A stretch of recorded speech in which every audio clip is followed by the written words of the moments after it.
నమస్తే. ఇన్నాళ్ళు నన్ను సపోర్ట్ చేస్తూ, ఎంకరేజ్ చేస్తూ మీ ప్రేమని నాకు అందిస్తున్న ప్రతి ఒక్కరికి కృతజ్ఞతలు. అలాగే ఈ వీడియో కూడా ఖచ్చితంగా మీకు ఉపయోగపడుతుంది. లైక్, షేర్ అండ్ సబ్స్క్రైబ్ చేసి మీ సపోర్ట్‌ని నాకు అందించండి. అలాగే ఈ వీడియో పట్ల మీకున్న అభిప్రాయాన్ని కామెంట్ సెక్షన్‌లో కామెంట్ చేసి తెలియజేయండి. ఇప్పుడు వీడియోని చూద్దాం. జీవితంలో రకరకాల సమస్యలతో బాధపడుతున్నారా? ముఖ్యంగా ఆర్థిక సమస్యలతో సతమతమవుతున్నారా? ఎన్నో పరిహారాలు చేసి అలసిపోయారా? మంచి మార్గం దొరకాలని కోరుకుంటున్నారా? అయితే రండి, విశ్వాన్ని ఎలా అడగాలో తెలుసుకుందాం. లా ఆఫ్ అట్రాక్షన్ క్లాసెస్ మీకోసం మన ఛానల్లో. వివరాల కొరకు సంప్రదించండి. నమస్తే, వెల్కమ్ టు అవర్ ఛానల్. నేను పద్మిని. ప్రస్తుతం మనతో పాటు ఒక స్పెషల్ గెస్ట్ ఉన్నారు. ఆయన ఒక ఆస్ట్రాలజర్, అలాగే పిహెచ్డి చేస్తున్నారు కెమిస్ట్రీ మీద, అలాగే దత్త సేవలో కూడా ఉన్నారు. దత్త సేవకులు అని చెప్పుకోవచ్చు. సాయి శ్రీనివాస్ గారు మనతో పాటు ఉన్నారు, మాట్లాడదాం. సాయి శ్రీనివాస్ గారు నమస్తే అండి. నమస్తే అమ్మ. బాగున్నారా? బాగున్నాను, మీరు? నేను బాగున్నాను. All the way from Bombay మీరు ఇక్కడికి రావడం జరిగింది. Thank you so very much. Actual గా నేనే ఆయనని అంటే మన వీడియోస్ లో సాయి గురించి ఒక వీడియో నేను ఏదో పోస్ట్ చేయడం జరిగింది. If I'm not wrong, Kanchi Seshagirirao గారి కేఎస్ఆర్ గారి వీడియోలో ఈయన రిప్లై ఇచ్చారు కదా. మీరు రిప్లై ఇస్తే నేను మిమ్మల్ని ఎలా కాంటాక్ట్ చేయొచ్చు, మీరు నాకు ఒకసారి కాల్ చేయండి అని ఆయన కమెంట్ కి నేను రిప్లై ఇచ్చాను. సో ఆయన నాకు ఫోన్ చేశారనమాట.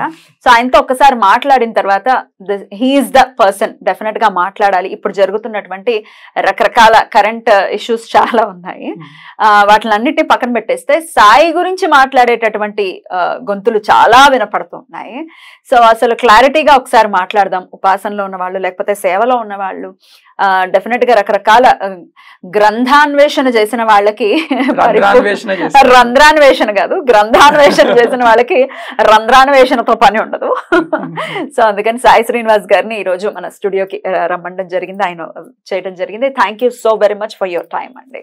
First of all thanks to red TV ఈ ఆపర్చునిటీ ఇచ్చినందుకు. బికాస్ ఎందుకనంటే సాయినాథుల వారి గురించి కొంచెం షేర్ చేసుకోవడానికి ఒక ప్లాట్ఫామ్ దొరికింది. డెఫినెట్లీ సాయి గురించి మనం వింటున్నామండి, రకరకాల మాటలు. ఫకీర్ అనేది సర్వసాధారణంగా ఆయన ఉన్నప్పటి నుంచి ఉన్నదే, అదేం పెద్ద ఆయనకి కొత్త కాదు, సాయి భక్తులకి కొత్త కాదు.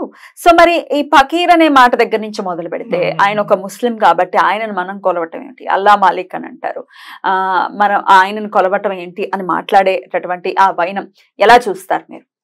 అసలు యాక్చువల్గా ముందు మనం దీని గురించి స్పెసిఫిక్గా మాట్లాడాలంటే, ఎక్కడ కూడా మీరు మహారాష్ట్ర సైడ్ వెళ్ళి చూస్తే అక్కడ ఉండే సాధు సంతుల్ని వీళ్ళని ఫకీర్ అనే అంటారు. నేను యాక్చువల్గా మహారాష్ట్రలో లాస్ట్ ఒక 4 years నుంచి ఉంటున్నాను. అక్కడ ఉండేటటువంటి వాళ్ళని ఎందుకనంటే మొహమ్మడియన్ కల్చర్ అనేది అక్కడ ఎక్కువ ఉంది. దానివల్ల అక్కడ ఉన్న వాళ్ళందరినీ కూడా ఫకీర్ అనేవాళ్ళు. మీరు ఇప్పుడు సాయి సచరిత్రలో చూసుకుంటే ఎన్నో చోట్ల ఏకనాథ భాగవతం గురించి మాట్లాడతారనమాట. వాళ్ళ ఏకనాథుని కూడా ఫకీర్ అనే అంటారు. ఫకీర్ బాబా అంటారా?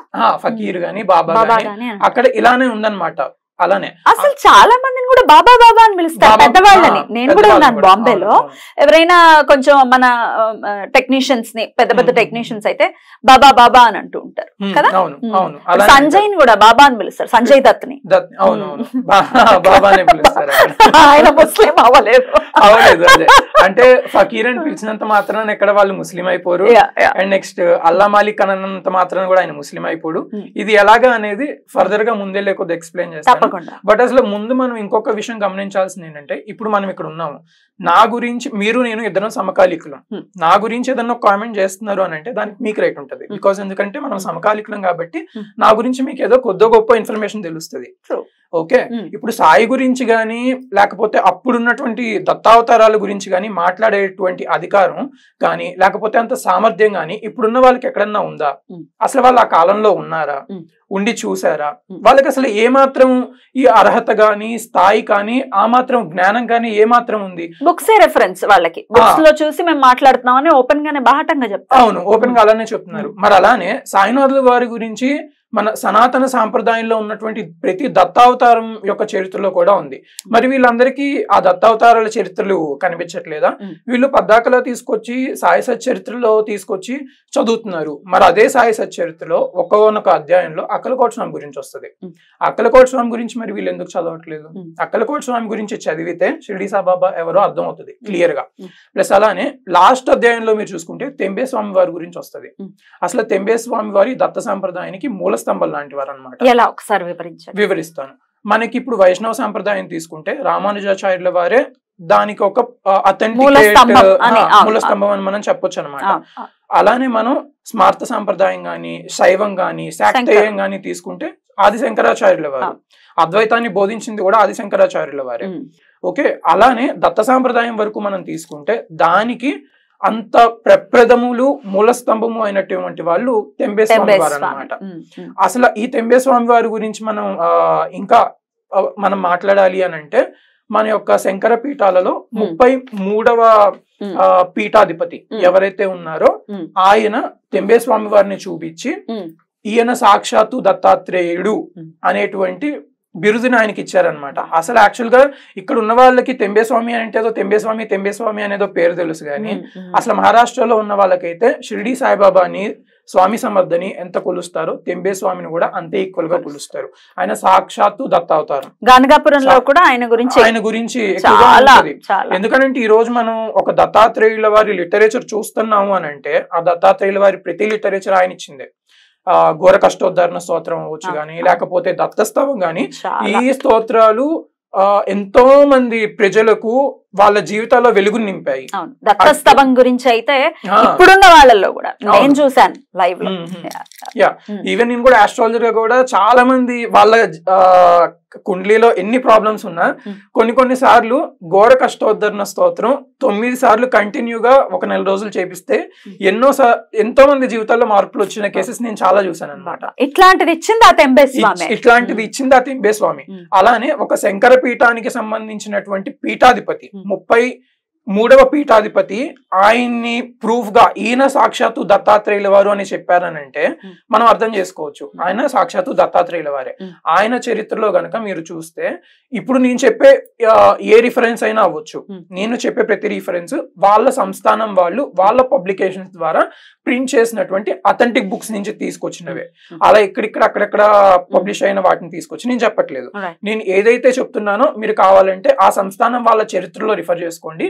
నాకున్నటువంటి కొద్ది మరాఠీ జ్ఞానంతో అలానే దాని మీద కూడా నేను డిపెండ్ అవ్వకుండా నా ఫ్రెండ్స్ ద్వారా, ఎందుకనంటే ఇవి ట్రాన్స్లేట్ అయినప్పటికీ కూడా మూలం ఏదైతే ఉందో దాని నుంచి తీసుకున్నదే నేను నమ్ముతాను. అందుకనే నా ఫ్రెండ్స్ ద్వారా వీళ్ళ ద్వారా ట్రాన్స్లేట్ చేయించుకొని కూడా నేను వచ్చి చెప్తున్నాను అనమాట. ఒకానొక టైంలో ఇది ఇంకా అసలు ఇది అదృష్టం అనుకోవాలి. ఎందుకనంటే ఈ రోజున షిరిడి సాయిబాబాని ఇంతమంది పూజ చేస్తున్నారు సౌత్ సైడ్ లో అని అంటే దానికి కారణం తెంబేస్వామి వారే. ఎందుకని చెప్పాలి అని అంటే మన రాజమండ్రిలో తెంబేస్వామి వారు 1907లో ఆయన చాతుర్మాస దీక్ష చేస్తున్నప్పుడు మొదటిసారి ఆంధ్రప్రదేశ్ లో బాబావారి నేమ్ తీసుకొచ్చింది మన తెంబేస్వామి. ఆయనే కదా కొబ్బరికాయ పంపించారు. తెంబేస్వామి వారి దగ్గరికి షిరిడి సాయినాథుల వారి శిష్యులైనటువంటి దాస్గను మహారాజ్ వస్తారనమాట. అక్కడ రాజమండ్రిలో దాస్గన్ మహారాజ్ కూడా ఉంటారు. ఉన్నప్పుడు తెంబేస్వామిని మొత్తం అంతా వీళ్ళతో మాట్లాడతారు. అయిపోయిన తర్వాత మీరు ఇప్పుడు నెక్స్ట్ ఎక్కడికి వెళ్తున్నారు అని తెంబేస్వామి అడిగితే షిరిడి సాయినాథుల వారి దగ్గరికి వెళ్తానంటే ఆయన అసలు ఎంత ఆనందపడతారు అని అంటే తన సొంత అన్నయ్య దగ్గరికి ఒకళ్ళు వెళ్తున్నారు అన్నట్టుగా ఆయన అంత ఆనందపడతారు అనమాట. షిరిడి సాయినాథుల వారు తెంబేస్వామి కన్నా పూర్వమే వచ్చారు, ముందు వచ్చింది ఆయనే. తర్వాతనే మనకి తెంబేస్వామి వారు పుట్టారన్నమాట. అందుకే అన్నగారు అని సంబోధిస్తారు. ఆయన చాలా ఆనందపడిపోయి ఆయన దగ్గర ఉన్నటువంటి ఒక శ్రీఫలం ఈ నారికేలాన్ని తీసుకొని ఇది నా అన్నగారికి సమర్పించు. జనరల్ గా అయితే ఈ యోగులు గాని సాధువులు గాని ఈ సంప్రదాయంలో ఉన్న వాళ్ళు ఇంకొక యోగికి నమస్కరించరు యాక్చువల్ గా. అందుకే మీరు చూడండి శంకర పీఠాలకు సంబంధించిన వాళ్ళు గాని వీళ్ళు గాని ఎవరికి నమస్కరిస్తున్నట్టుగా ఎక్కడ మనకు కనబడదు. వాళ్ళు నమస్కరించరు. ఆయన ఏం చెప్తారనంటే జనరల్ గా నేను ఎవ్వరికి నమస్కరించాను, కానీ షిరిడి సాయినాథుని యొక్క విషయంలో ఇది వేరు. ఆయనని నన్ను మర్చిపోవద్దని చెప్పు అని చెప్పి ఆయనకి కొబ్బరికాయ ఇస్తారనమాట. అది ఇచ్చింది ఆంధ్రప్రదేశ్ లో, ఓకే, రాజమండ్రిలో. దానికి సాక్ష్యం కూడా మీకు చెప్పాలి అని అంటే రాజమండ్రిలో ఒకనొక ప్లేస్ లో భక్తవత్సల దత్తాత్రేయుల వారి విగ్రహం అనేది ఆయన ప్రతిష్ఠించి వెళ్లారు. అప్పట్లో చాలా చిన్న విగ్రహం ఉంటుంది, చూడడానికి ఆ దత్తుడు చాలా ముద్దుగా కూడా ఉంటాడు కూడా. వెళ్ళిన అక్కడికి వెళ్ళి దర్శనం చేసుకున్న ప్రతి ఒక్కళ్ళ కోరికలు కూడా తీరుస్తారు. రాజమండ్రిలో ఉన్నారు. ఒకవేళ మీరు రాజమండ్రి వాస్తవ్యులు అయితే మీకు తెలిస్తే గనక కమెంట్ సెక్షన్ లో మాకు తెలుసు అని కమెంట్ చేయండి. అక్కడికి వెళ్తారనమాట. సో అక్కడ ఆయన కొబ్బరికాయ ఇస్తారు, దాన్ని తీసుకొని దాస్గన్ మహారాజు గారు వెళ్ళిపోతారు. కానీ ఈయన కొబ్బరికాయ ఇచ్చిన సంగతి అది ఇది అంతా మర్చిపోతారు. మర్చిపోయి వీళ్ళు ఏం చేస్తారంటే అక్కడ చివుడ అని ఒక పదార్థం ఉంటది అనమాట. ఇక్కడ మనం ఎలా అయితే అటుకులతో మిక్చర్ చేసుకుంటామో వాళ్ళు దాన్ని చివుడ అంటారు. అంటారనమాట. అది చాలా కారంగా ఉన్నప్పుడు ఏం చేస్తారంటే ఆ కొబ్బరికాయని కొట్టి ఆ కొబ్బరికాయని కోరి దాన్ని అందులో కలిపేసేసుకొని వాళ్ళు తినేస్తారు. ఏ కొబ్బరికాయ అయితే తెంబేస్వామి ఇచ్చారు. ఓకే, ఇప్పుడు అక్కడి నుంచి తెంబేస్వామి దగ్గర నుంచి ఏదైతే కొబ్బరికాయ వీళ్ళు తినేసారో అది తీసుకొని వీళ్ళు బాబా దగ్గరికి వెళ్ళినప్పుడు బాబా ఎప్పుడు చాలా ప్రేమమూర్తిగా పలకరించేటటువంటి వాడు దాస్గన్ మహారాజ్ని. ఆ రోజు చాలా కోపంగా కూర్చొని ఉంటాడు ఉగ్ర రూపంలో. కూర్చొని ఉంటే దాస్గన్ మహారాజ్కి అర్థం కాదు ఏం తప్పు చేశానా నేను అని ఆయన ఆలోచించుకుంటా ఉంటాడు అనమాట. అప్పుడు బాబా చెప్తాడు, నువ్వు ఏదైతే నా తమ్ముడు నా గురించి ఒక కొబ్బరికాయను పంపించాడో నువ్వు దాన్ని ఏం చేసావు అని అడుగుతారు. అడిగినప్పుడు ఈయనకి చేసిన తప్పు గుర్తుకొచ్చి క్షమించమని చెప్పి నా దగ్గర 100 కొబ్బరికాయలు ఉన్నాయి, 100 కొబ్బరికాయలు మీకు ఇస్తాను తీసుకోండి అని అంటే, నువ్వు 100 కొబ్బరికాయలు ఇచ్చినా సరే నా తమ్ముడు ఏదైతే కొబ్బరికాయ ఇచ్చాడో దానికి సరి సమానమా ఇది అన్నట్టుగా కూడా సచరిత్రలో ఉంది. ఇప్పుడు కాంట్రవర్సీస్ తీసుకొస్తున్న వాళ్ళందరూ ఏమంటున్నారంటే ఈ సచరిత్రలో ఉంది కదా మీరు చెప్తున్నారు అంటున్నారు. ఇది సచరిత్రలో ఉన్నది మాత్రమే కాదు, మహారాష్ట్రలో పూణేలో వాసుదేవ నివాస్ అని ఉంది, అడ్రస్ కూడా చెప్తున్నా నోట్ చేసుకోండి. మహారాష్ట్రలో వాసుదేవ నివాస్ లో ఇది తెంబేస్వామి వారి మఠం అన్నమాట.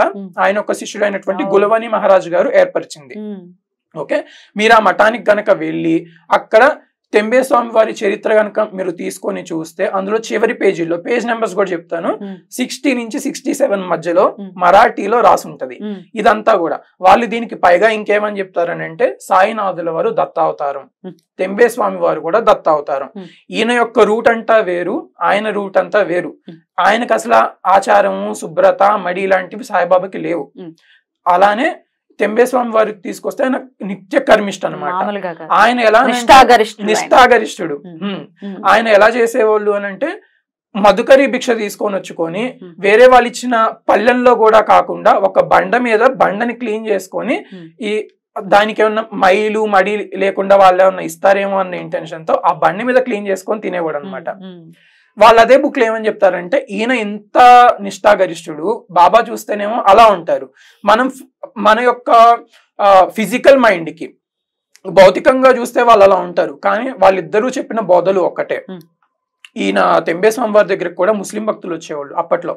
ఇక్కడ ముస్లిం భక్తులు అన్నది మనకు తెలిసింది ఒక మతం ముస్లిం అనే, కానీ పార్సీలని జోరాస్ట్రియన్స్ అని అక్కడ చాలా మంది ఉంటారు. మహారాష్ట్ర సైడ్ మీరు వెళ్తే వాళ్ళు వచ్చినప్పుడు ఆయన ముస్లిం వాళ్ళకి ఈ ప్రాబ్లం ఉంది అని అంటే మీరు నేను చెప్పే పూజలు చేయడం ఏం అవసరం లేదు, మీకు కల్మా చదవండి, కల్మాలో ఇది చదవండి అని వాళ్ళకి సంబంధించింది చెప్పి అది చదివిపిస్తారనమాట.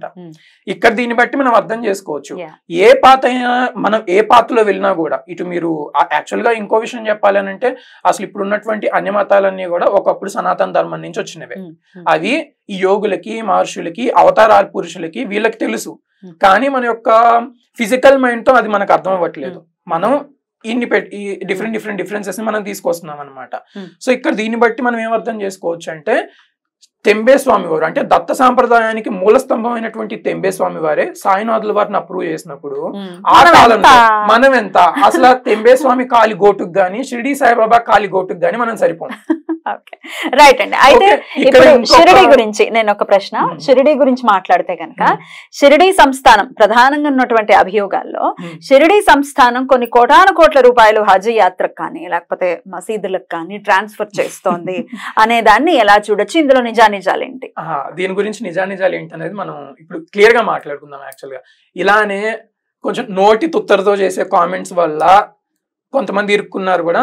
యాక్చువల్గా ఏం జరిగింది అని అంటే ఒక 6th June 2023 ఇలానే ఒక ట్విట్టర్లో కామెంట్ 33 కోట్లు 32 కోట్లు నాకు ఎగ్జాక్ట్ నెంబర్ గుర్తులేదు, కానీ 32 33 ఇన్ని కోట్ల అమౌంట్ని హజ్ యాత్రకి షిరిడి వాళ్ళు ఇస్తున్నారు అన్నటువంటి ఒక అభియోగం ట్విట్టర్లో అటు ఇటు చక్కర్లు కొడుతుంటే షిరిడి సంస్థానం వాళ్ళు రెస్పాండ్ అయ్యి బయటకు వచ్చి మేము ఇప్పటి వరకు కూడా వచ్చే సొమ్ములో ఏమాత్రము కూడా అందులో నుంచి రూపాయి మేము ముస్లిమ్స్కి ఇచ్చింది లేదు అని వాళ్ళు ఒప్పుకొని దాన్ని కొట్టేస్తా కూడా దాన్ని వాళ్ళు చెప్పిన దాన్ని వ్యతిరేకిస్తా కూడా ఒక కేసు ఫైల్ చేయడం జరిగింది. అది యాక్చువల్ గా పబ్లిష్ కూడా అయింది, ఇంటర్నెట్ లోకి వచ్చింది. ప్లస్ ఆ ఇంటర్నెట్ లో ఏ వెబ్సైట్ లో అయితే ఇది పబ్లిష్ అయిందో వాళ్ళు ఆ ఎఫ్ఐఆర్ ని కూడా అక్కడ పెట్టడం జరిగింది. మీ దగ్గర ఉందా ఆ ఎఫ్ఐఆర్ కూడా? చూపించచ్చా? చూపించచ్చు. రైట్, నాకు ఒకసారి ఎఫ్ఐఆర్ ఇస్తారు. మరాఠీలో ఉంటుందా? అది మరాఠీలో ఉంటది, బట్ కాకపోతే వాళ్ళు ఇచ్చిన ప్రెస్ నోట్ మటుకు వచ్చేసి ఇంగ్లీష్ లోనే ఉంటది. అది కూడా ఇవ్వండి. అది ఒకటి. సో అండ్ నెక్స్ట్ ఇంకొక ఇంకొక విషయం, కామన్ విషయం, అసలు వెరీ కామన్ సెన్స్ అన్నమాట మనం ఆలోచించాల్సింది. మీరు ఏ దత్తాత్రేయుల వారి క్షేత్రానికి వెళ్ళండి, దత్తావతార క్షేత్రాలకు వెళ్ళండి, అక్కడ అన్నపూర్ణ సిద్ధి ఉంటది. వేల మందికి అన్నం పెడతారు, వేల మందికి. వీళ్ళందరూ మాట్లాడేది ఏంటంటే హిందువులందరూ వెళ్తున్నారు, డబ్బులు వేస్తున్నారు అంటున్నారు, కానీ అక్కడ జరిగే అన్నదానాల్లో హిందువులు అన్నం తినట్లేదా చెప్పండి? హిందువులకు అన్నదానం చేయట్లేదా? వాళ్ళు పిలిచి ముస్లింస్ కి అన్నం పెడుతున్నారా? హిందువులు కూడా తింటున్నారు. అంతే.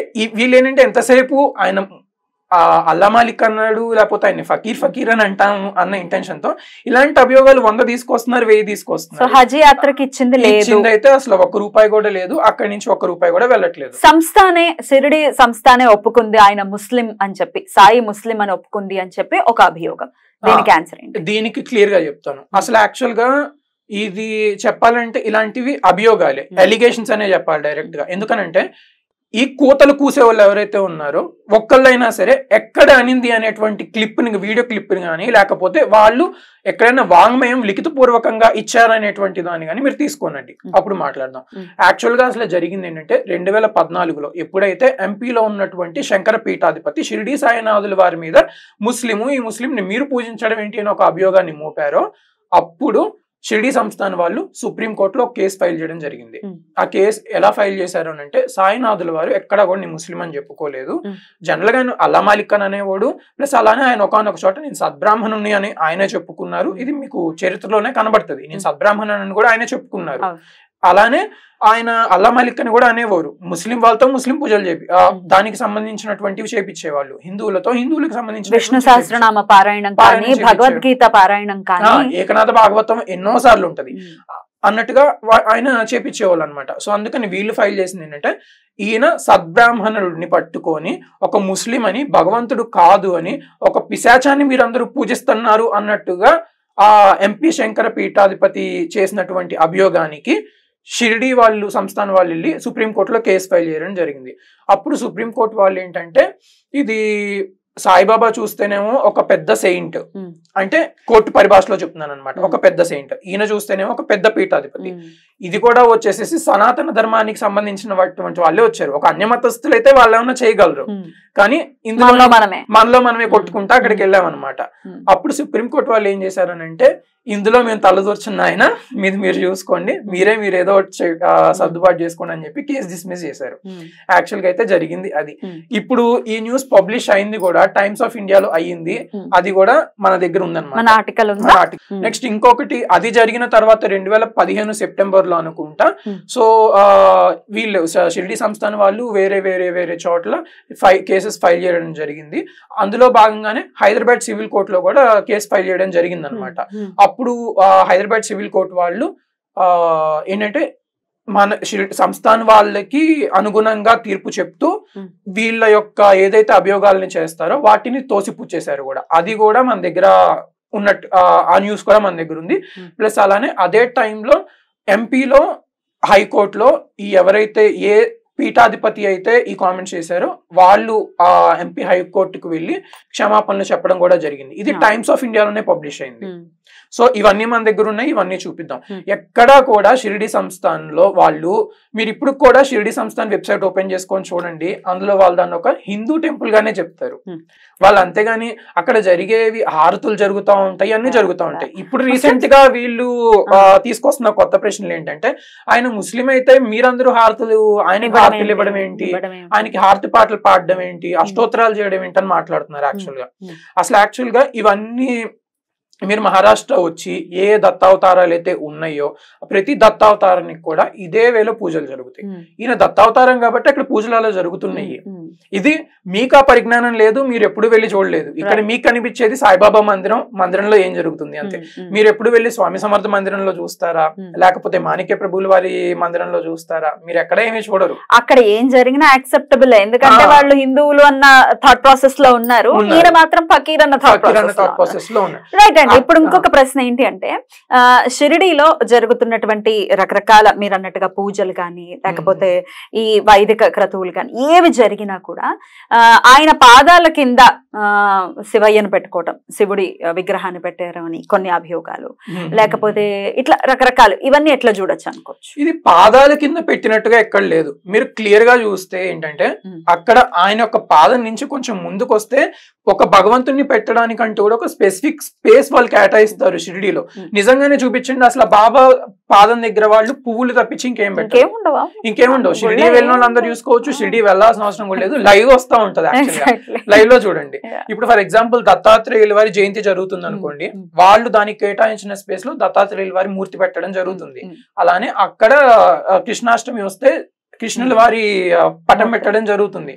అలా వాళ్ళు చేస్తారు. అంతేగాని బాబా పాదాల దగ్గర పెడుతున్నారంటే ఇక్కడ మనకి తెలియనటువంటి వాళ్ళు ఇక్కడ ఆంధ్రాలో ఉన్నటువంటి టెంపుల్స్ లో పెడుతున్నారు. దానికి తీసుకొచ్చి మీరు బాబాకి లింక్ కట్టేసి బాబాని మీద మీరు మాట్లాడితే ఏమొస్తుంది? అదొక ఇంకిత జ్ఞానం లేని విషయం అది యాక్చువల్ గా. రైట్ అండి. ఇక కొంతమంది అనే విషయం ఏంటి అంటే ఈ అవధూతల గురించి, ప్రత్యేకించి సాయి గురించి ఇంకెవరి గురించి మాట్లాడరు, వీళ్ళు ఏమైనా మనకి వేదాల్లో వినిపించారా, కనిపించారా, పురాణాల్లో ఉన్నారా అనే దానికి ఎట్లా ఆన్సర్ చేయొచ్చు? దీనికి యాక్చువల్గా ఎలా చెప్పాలనంటే అసలు ముందు అవధూత అంటే ఏంటనేది చూడాలి. సాయినాథుల వారు ఒక అవధూతలా వచ్చారు, కానీ ఆయన అవధూతలా వెళ్ళలేదు, ఆయన పరిపూర్ణ దత్తావతారంగా వెళ్ళారు యాక్చువల్గా చెప్పాలనంటే. దీనికి శ్రీపాద శ్రీవల్లభ చరితామృతంలోనే దీనికి ఉందన్నమాట. యాక్చువల్గా శ్రీపాద శ్రీవల్లభ చరితామృతం అనే కాదు, ఇంకా సాయిబాబా ప్రతి దత్తావతారం కూడా షిరిడి సాయిబాబా ఒక దత్తావతారం అనే చెప్పినాయి వాళ్ళ చరిత్రలో. వాటన్నిటిని కూడా మనం మాట్లాడదాము ఇన్ డీటెయిల్ గా. అయితే ఇప్పుడు ఈ క్వశ్చన్ కి స్పెసిఫిక్ గా తీసుకుంటే ఏంటంటే అసలు ఒకనొక టైంలో శ్రీపాద వల్లభుల వారు నేపాల్ వెళ్ళినప్పుడు అక్కడ ఆంజనేయ స్వామి జపం చేసుకుంటా ఉంటే ఆయన ఎప్పుడు కూడా రాముల వారి నామం అనేది ఉచ్చరిస్తానే ఉంటారు అనమాట. రామనామాన్ని ఉచ్చరిస్తా ఉంటే ఇప్పుడు నువ్వు ఒక అవతారం తీసుకోవాల్సినటువంటి సమయం వచ్చింది, నువ్వు భూమి మీదకి వెళ్ళాలని చెప్పి ఆయన ఒక అవధూత కింద పంపిద్దామన్నట్టుగా ఆయన మాట్లాడతారు. శ్రీపాద వల్లభుల అలానే హనుమంతుల వారి సంభాషణ అనేది జరుగుతుందన్నమాట. అప్పుడు దీన్ని మీరు శ్రీపాద వల్లభ చరితామృతంలో 45వ అధ్యాయంలో చూడొచ్చు. ఓకే, వీళ్ళిద్దరి మధ్య జరిగేటటువంటి సంభాషణ ఏ విధంగా ఉంటుందంటే శ్రీపాదుల వారు వచ్చి హనుమంతుల వారిని మీరు భూమి మీదకి వెళ్లాల్సినటువంటి టైం వచ్చింది అని చెప్పినప్పుడు హనుమంతుల వారు అంటారు, సరే స్వామి నేను వెళ్తాను, బట్ కాకపోతే నేను విడిగా ఇలా ఒక అవధూత స్టేజ్ లో వెళ్లే కన్నా కూడా మనిద్దరం ఆత్మ ప్రకారం కూడా మన ఇద్దరం ఒకటే. అలాంటప్పుడు మీ అంశం ఏదైతే ఉందో దాన్ని మీరు నాలో నిక్షిప్తం చేస్తే అప్పుడు నేను ఒక దత్తావధూత కింద నేను అక్కడికి వెళ్తాను అని హనుమంతుల వారు చెప్తారనమాట. హనుమంతుల వారు చెప్పినప్పుడు శ్రీపాద వల్లభుడు నువ్వు చెప్పింది నిజమే, హనుమంతుడు చాలా బుద్ధిమంతుడు అన్న పదం కూడా శ్రీపాద వల్లభ చరితామృతంలో రాసుంటది. హనుమంతుడు చాలా బుద్ధిమంతుడు, ఖచ్చితంగా ఇదే జరిగిద్ది.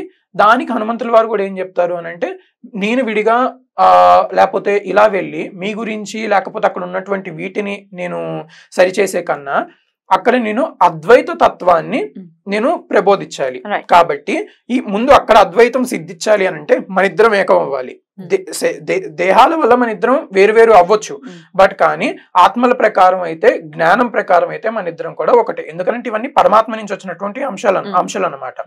సో అప్పుడు శ్రీపాదులు దానికి ఆమోదం తెలిపి అలానే నువ్వు ఒక దీశిలా అనేటువంటి నగరంలో అక్కడికి నువ్వు వెళ్తావు, వెళ్ళినప్పుడు ముందు నువ్వు ఒక అవధూతగా ఉంటావు, నువ్వు ముందు వీటన్నిటిని ముందుకు తీసుకెళ్తావు. దీనికన్నా ముందే ప్రజ్ఞాపురంలో స్వామి సమర్థుల వారి రూపంలో నా అవతారం వస్తుంది. నా అవతారం వెళ్ళిపోయే టైంలో ఇందులో ఉన్నటువంటి దత్తాంశ నీలో నిక్షిప్తం చేసేస్తాను, నిక్షిప్తం చేసేసి దీన్ని అందరికి ప్రకటించి నేను వెళ్ళిపోతాను అన్నట్టుగా చెప్తారు. దీనికి ప్రూఫ్ మీరు స్వామి సమర్థుల వారి చరిత్రలో తీసుకుంటే మీకు కనబడుతుంది. స్వామి సమర్థుల వారు వెళ్ళిపోయేటప్పుడు కేశవ నాయక్ అని ఒక భక్తుడు ఉంటాడు. వచ్చి ఆయన చాలా శోకసంద్రంతో స్వామి మీరు వెళ్ళిపోతున్నారు, ఇక్కడ నుంచి నాకు దిక్కెవరు అని అనుకుంటే స్వామి సమర్థుల వారి దగ్గర పాదాలు ఎక్కడి నుంచి వచ్చాయో ఏంటో ఎవరికి ఇప్పటికి కూడా తెలియదు. ఎవరు వచ్చినా గానీ ఆయన అక్కడి నుంచి పాదాలు తీస్తారు, వాళ్ళకి ఇచ్చేస్తారు అనమాట.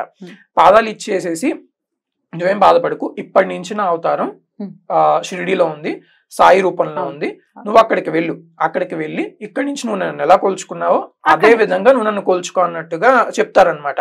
మరి దీనికి కేశవ నాయక్ కూడా నమ్మడానికి ఏదో ఒక లీల కావాలి కదా.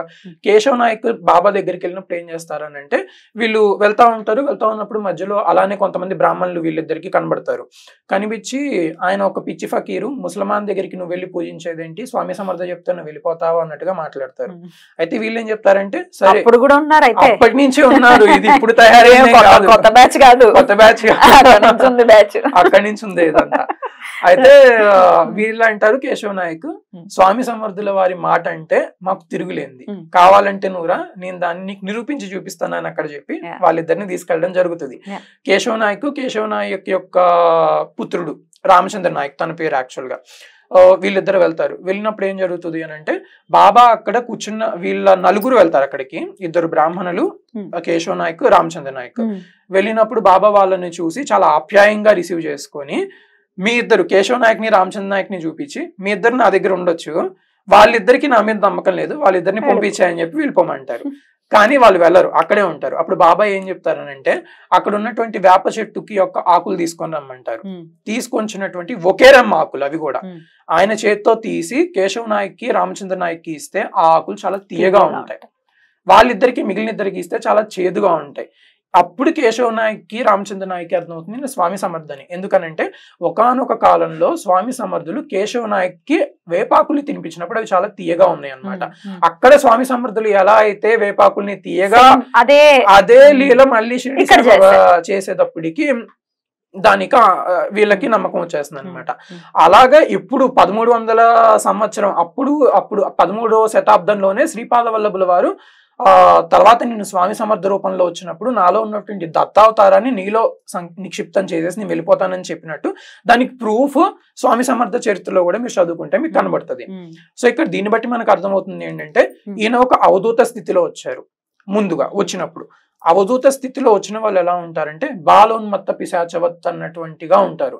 అన్నటువంటి ఏ అవధూతం చూసినా ఇలాగే ఉంటారు. శ్రీపాద శ్రీవల్లభుల, అకల్కోట, లేకపోతే మాణిక్య ప్రభువ, ఎవరైనా వీళ్ళందరూ ఇలానే ఉంటారు. బూతులు తిడతారు అనేది ప్రధానమైనటువంటి అభియోగం సాయి గురించి. బూతులు తిడతారని మీరు ఇప్పుడు స్వామి సమర్థుల వారి గురించి మనం మాట్లాడాం. స్వామి సమర్థుల వారి చరిత్ర తీసుకొని చూస్తే ఆయన అసలు రుద్రాంశ, ఎప్పుడు కోపంగా ఉంటారు, వచ్చిన వాళ్ళని బూతులు తిడతారు. ఈవెన్ ఇంకొకళ్ళు వీళ్ళు చేసిన అభియోగం ఏంటంటే, దుని పక్కన మలమూత్ర విసర్జన చేసినట్టుగా సాయి సచ్చరిత్రలో ఉంది. అవును, అది నిజమే, సాయి సచ్చరిత్రలో ఉంది. అయితే వాళ్ళు యాక్చువల్గా అక్కడ మలమూత్ర విసర్జన చేసినప్పటికీ కూడా ఆ గురుపాదాన్ని పైనటువంటి ఇలాంటి వీటిని కాకుండా ఆ గురుపాదాన్ని ఎవరైతే అప్పటికి స్ట్రాంగ్ గా పట్టుకుంటారో వాళ్ళనే దత్తాత్రేయుడు అనుగ్రహిస్తారు. చాలా టఫ్ ఉంటాయి యాక్చువల్ గా చెప్పాలంటే. దీనికి దత్తాత్రేయుల చరిత్రలోకి వెళ్ళినప్పుడు ఇంకా చాలా కనబడతాయి అలాంటివి, మనం మాట్లాడుకుందాం. అయితే ఇక్కడ అలానే మీరు స్వామి సమర్థుల వారి చరిత్రలో తీసుకున్నప్పుడు కూడా స్వామి సమర్థుల వారిని వచ్చిన కొత్తల్లో ఒక భక్తుడు ఏం చేస్తాడంటే, తీసుకెళ్లి కొన్నాళ్ళు స్వామి సమర్థుని ఆయన ఇంట్లోనే పెట్టుకుంటాడు అనమాట. పెట్టుకున్నప్పుడు అసలు స్వామి సమర్థ ఎన్ని పిచ్చి వేషాలు వేస్తారంటే, ఒక చిన్నపిల్లలానే చిన్నపిల్లలు చేసే ముద్దు పనులు, ఇక్కడివన్నీ తీసి విసిరి కొట్టడం, పిల్లలు ఆడుకున్నట్టుగా ఆడుకోవడం, అలానే ఆ ఇంట్లో ఉన్న వాళ్ళని పచ్చి బూతులు తిట్టడం, అలానే ఇంట్లో ఇప్పుడంటే గ్యాస్ స్టవ్లు ఉన్నాయి, అప్పట్లో కట్టెల పొయ్యి మీద కదా వండుకునే వాళ్ళు. వాళ్ళు అన్నం అవి వండుకుంటుంటే అందులో నీళ్లు పోసేసేయడం, దాన్ని ఆపేసేయడం, నిప్పు వెలుగుతా ఉంటుంటే ఆ నిప్పులో మల విసర్జన, మూత్ర విసర్జన చేయడం. ఇంకొక విషయం చెప్పాలనంటే, అటువంటి విధంగా స్వామి సమర్థులు చేసేవాళ్ళు. ఇంకొక విషయం మీకు ఇక్కడ చెప్పాలనంటే, ఒకసారి స్వామి సమర్థ దగ్గరికి ఒక భక్తుడు వస్తాడు. బొల్లి వ్యాధి ఉంటుంది అనమాట, స్కిన్ డిసీజ్ ఉంటుంది ఆయనకి.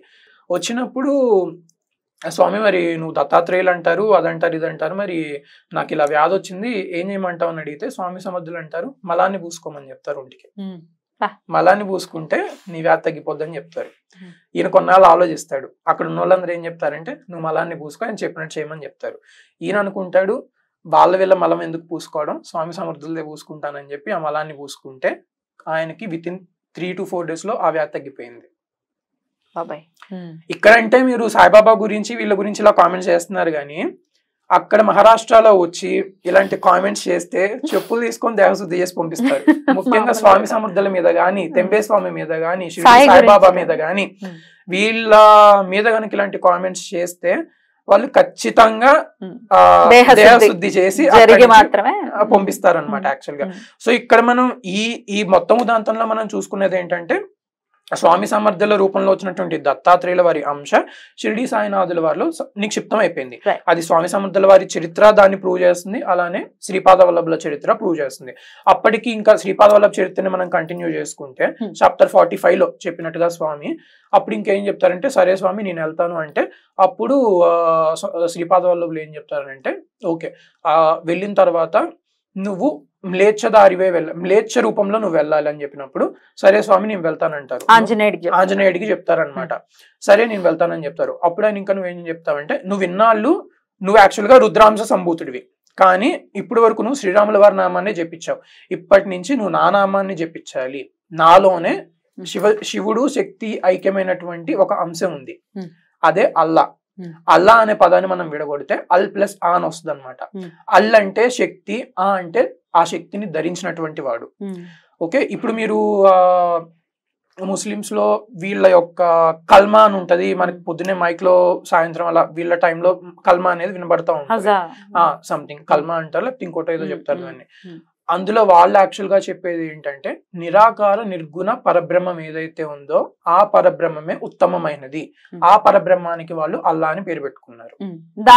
దానికి నా నమస్కారం వాళ్ళు చేసుకుంటారు అనమాట. అది వాళ్ళ ప్రకారం వాళ్ళు చేసుకునేది. అయితే శ్రీపాదుల వారు చెప్పింది ఏంటంటే, నాలో ఉన్నటువంటి ఆ రుద్రాంశని ఇప్పుడు నువ్వు అక్కడికి వెళ్ళి ఎల్లవేళ్ళ అది ఉచ్చరిస్తా ఉండాలి అన్నట్టుగా చెప్తారు. దానికి హనుమంతుల వారు ఏం చెప్తారంటే, సరే స్వామి నేను అదే నామాన్ని నేను ఉచ్చరిస్తాను, నేను అందుకనే వెళ్ళినప్పటి నుంచి అల్లా మాలిక్ అంటా ఉంటానని చెప్తారనమాట. సో సాయిబాబా అల్లా మాలిక్ అని అంటానికి గల కారణం అది. ఆయన యాక్చువల్ గా పైనకి ముస్లిం వేషధారుల్లో కనబడినప్పటికీ మీకు సాయి సచ్చరిత్ర చాప్టర్ అందులో ఒక అధ్యాయంలో మీకు కనబడుతుంది, సీమోల్లాంఘన అనేది ఉంటది అనమాట. విజయదశమి రోజు వాళ్ళు ఉత్సవంలా చేస్తారు. విజయదశమి రోజు వాళ్ళందరూ బయటకు వెళ్ళి వస్తారు. అప్పుడు సాయిబాబా వారు ఏం చేస్తారనంటే, చాలా కోపద్రిక్తులై ఉన్మత్త వేషధారి అయి దిగంబరులు అయిపోతారు, బట్టలన్నీ ధునిలో వేసేస్తారు. అప్పుడు కనిపించేటటువంటి ఒక విషయాన్ని కపర్దే డైరీస్ అని కానీ, దీక్షిత్ డైరీ అని కానీ, ఇవి సాయి సచ్చరిత్రలు లేవు. వీళ్ళు కామెంట్ చేసే వాళ్ళందరూ ఏంటంటే, సాయి సచ్చరిత్ర ఒకటే పట్టుకొని చదువుకొని అదే చెప్తారు. అసలు బాబా గురించి ఆయన ఒక 60 సంవత్సరాలు అక్కడ ఉన్నటువంటి ఒక అవతారం గురించి ఒక 300 పేజీ పుస్తకంలో ఉంది అని అంటే అదే కంప్లీట్ గా చెప్పగలుగుతుందా? చెప్పలేదు. అబ్దుల్లాస్ డైరీ అని ఒకటి ఉంది బాబా మీద వచ్చిన దాంట్లో, దీక్షిత్ డైరీ అని ఉంది, కాపర్దే డైరీ అని ఉంది. ఆ బుక్స్ లో చాలా క్లియర్ గా రాసింది ఏంటంటే, ఎక్కడా కూడా బాబాకి, అంటే జనరల్ గా ఇప్పుడు ఇది బయటకు చెప్పాలి కాబట్టి చెప్తున్నాను, బాబా వారికి సుంతి చేసినట్టుగా లేదు. ఓకే, అలాగే ఆయన కౌపీన దారి అయి ఉండేవాడు. కౌపీనాన్ని ధరించేది ఎవరు? మనలో ఉన్నటువంటి సనాతన ధర్మాన్ని కౌపీన్యాన్ని ధరించేది సనాతన ధార్మికులే. ఒక రమణులు, అలాగే రమణులు కూడా దిగంబరులుగానే భక్తులు చెప్పిన తర్వాత కౌపీనాన్ని పెట్టుకోవడం జరిగింది. స్వామి సమర్థుల వారు కూడా దిగంబరంగానే ఉండేవాళ్ళు. స్టార్టింగ్ స్టేజెస్ లో మాణిక్య ప్రభు వాళ్ళు కూడా, ఆయన కూడా దిగంబరంగానే ఉండేవాళ్ళు అనమాట. యాక్చువల్ గా చెప్పాలని అంటే చివటమ్మ అయితే అసలు కౌపీనం కూడా ధరించేవారు కాదు, మళ్ళీ స్త్రీ రూపంలో అవధూత ఆ స్థితిలో ఉండి కూడా. సో ఏంటంటే, ఆయన పైకి ఉన్నటువంటిది ముస్లిం వేషధారి ఉంటాడు, బట్ కానీ ఇంటర్నల్ గా చూసుకున్నప్పటికి మాత్రం సనాతన ప్రిన్సిపల్స్ ని కానీ సనాతన ధర్మాన్ని మాత్రమే ముందుకు తీసుకొని వెళ్ళారు. ఇప్పుడు వచ్చి ఇంతమంది ఇన్ని మాటలు మాట్లాడుతున్నారు, ఒకళ్ళని చూపించండి సాయి భక్తులైన వాళ్ళు ఏ అన్ని మతంలో కన్వర్ట్ అయిన వాళ్ళని. ఇప్పుడు మనం చూసుకుంటే లాస్ట్ ఒక 10-15 years నుంచి క్రిస్టియానిటీలోకి అసలు చాలా అంటే చాలా కన్వర్షన్స్ జరిగినాయి, మాస్ కన్వర్షన్స్ జరిగినాయి అనమాట. కానీ చాలా మంది సాయి భక్తులు అటువంటి మతంలో కూడా కన్వర్ట్ అవ్వకుండా ఉన్నారు అని అంటే దానికి ఓన్లీ ఒక కారణం ఏంటంటే, షిరిడి సాయిబాబా భక్తులు అవడం వల్ల మాత్రమే. ఎందుకంటే వీళ్ళందరూ బాబాతో కనెక్ట్ అయి ఉన్నారు. సాయి సచ్చరిత్ర తీసుకుంటే వాళ్ళ ప్రాబ్లం కి ఏదో ఒక సొల్యూషన్ అందులో కనబడుతుంది. రైట్. అయితే బాబా గురించి అభియోగాలు వచ్చే విషయాల్లోనండి ఇంకొన్ని మనం మాట్లాడుకుంటే, రాధాకృష్ణమాయి గురించి మాట్లాడుకుంటే ఆవిడ ఒక బాల వితంతు. అయితే ఆవిడ దగ్గరికి పంపించేవాళ్ళు అని ఒకళ్ళు మన సచ్చరిత్రలో ఉన్నటువంటిదే దాన్ని తీసుకుని, ఆవిడ ఆల్రెడీ ఒక చిన్న వయసులో ఉన్నవాడ, ఆవిడ భర్త లేకుండా ఉన్నారు.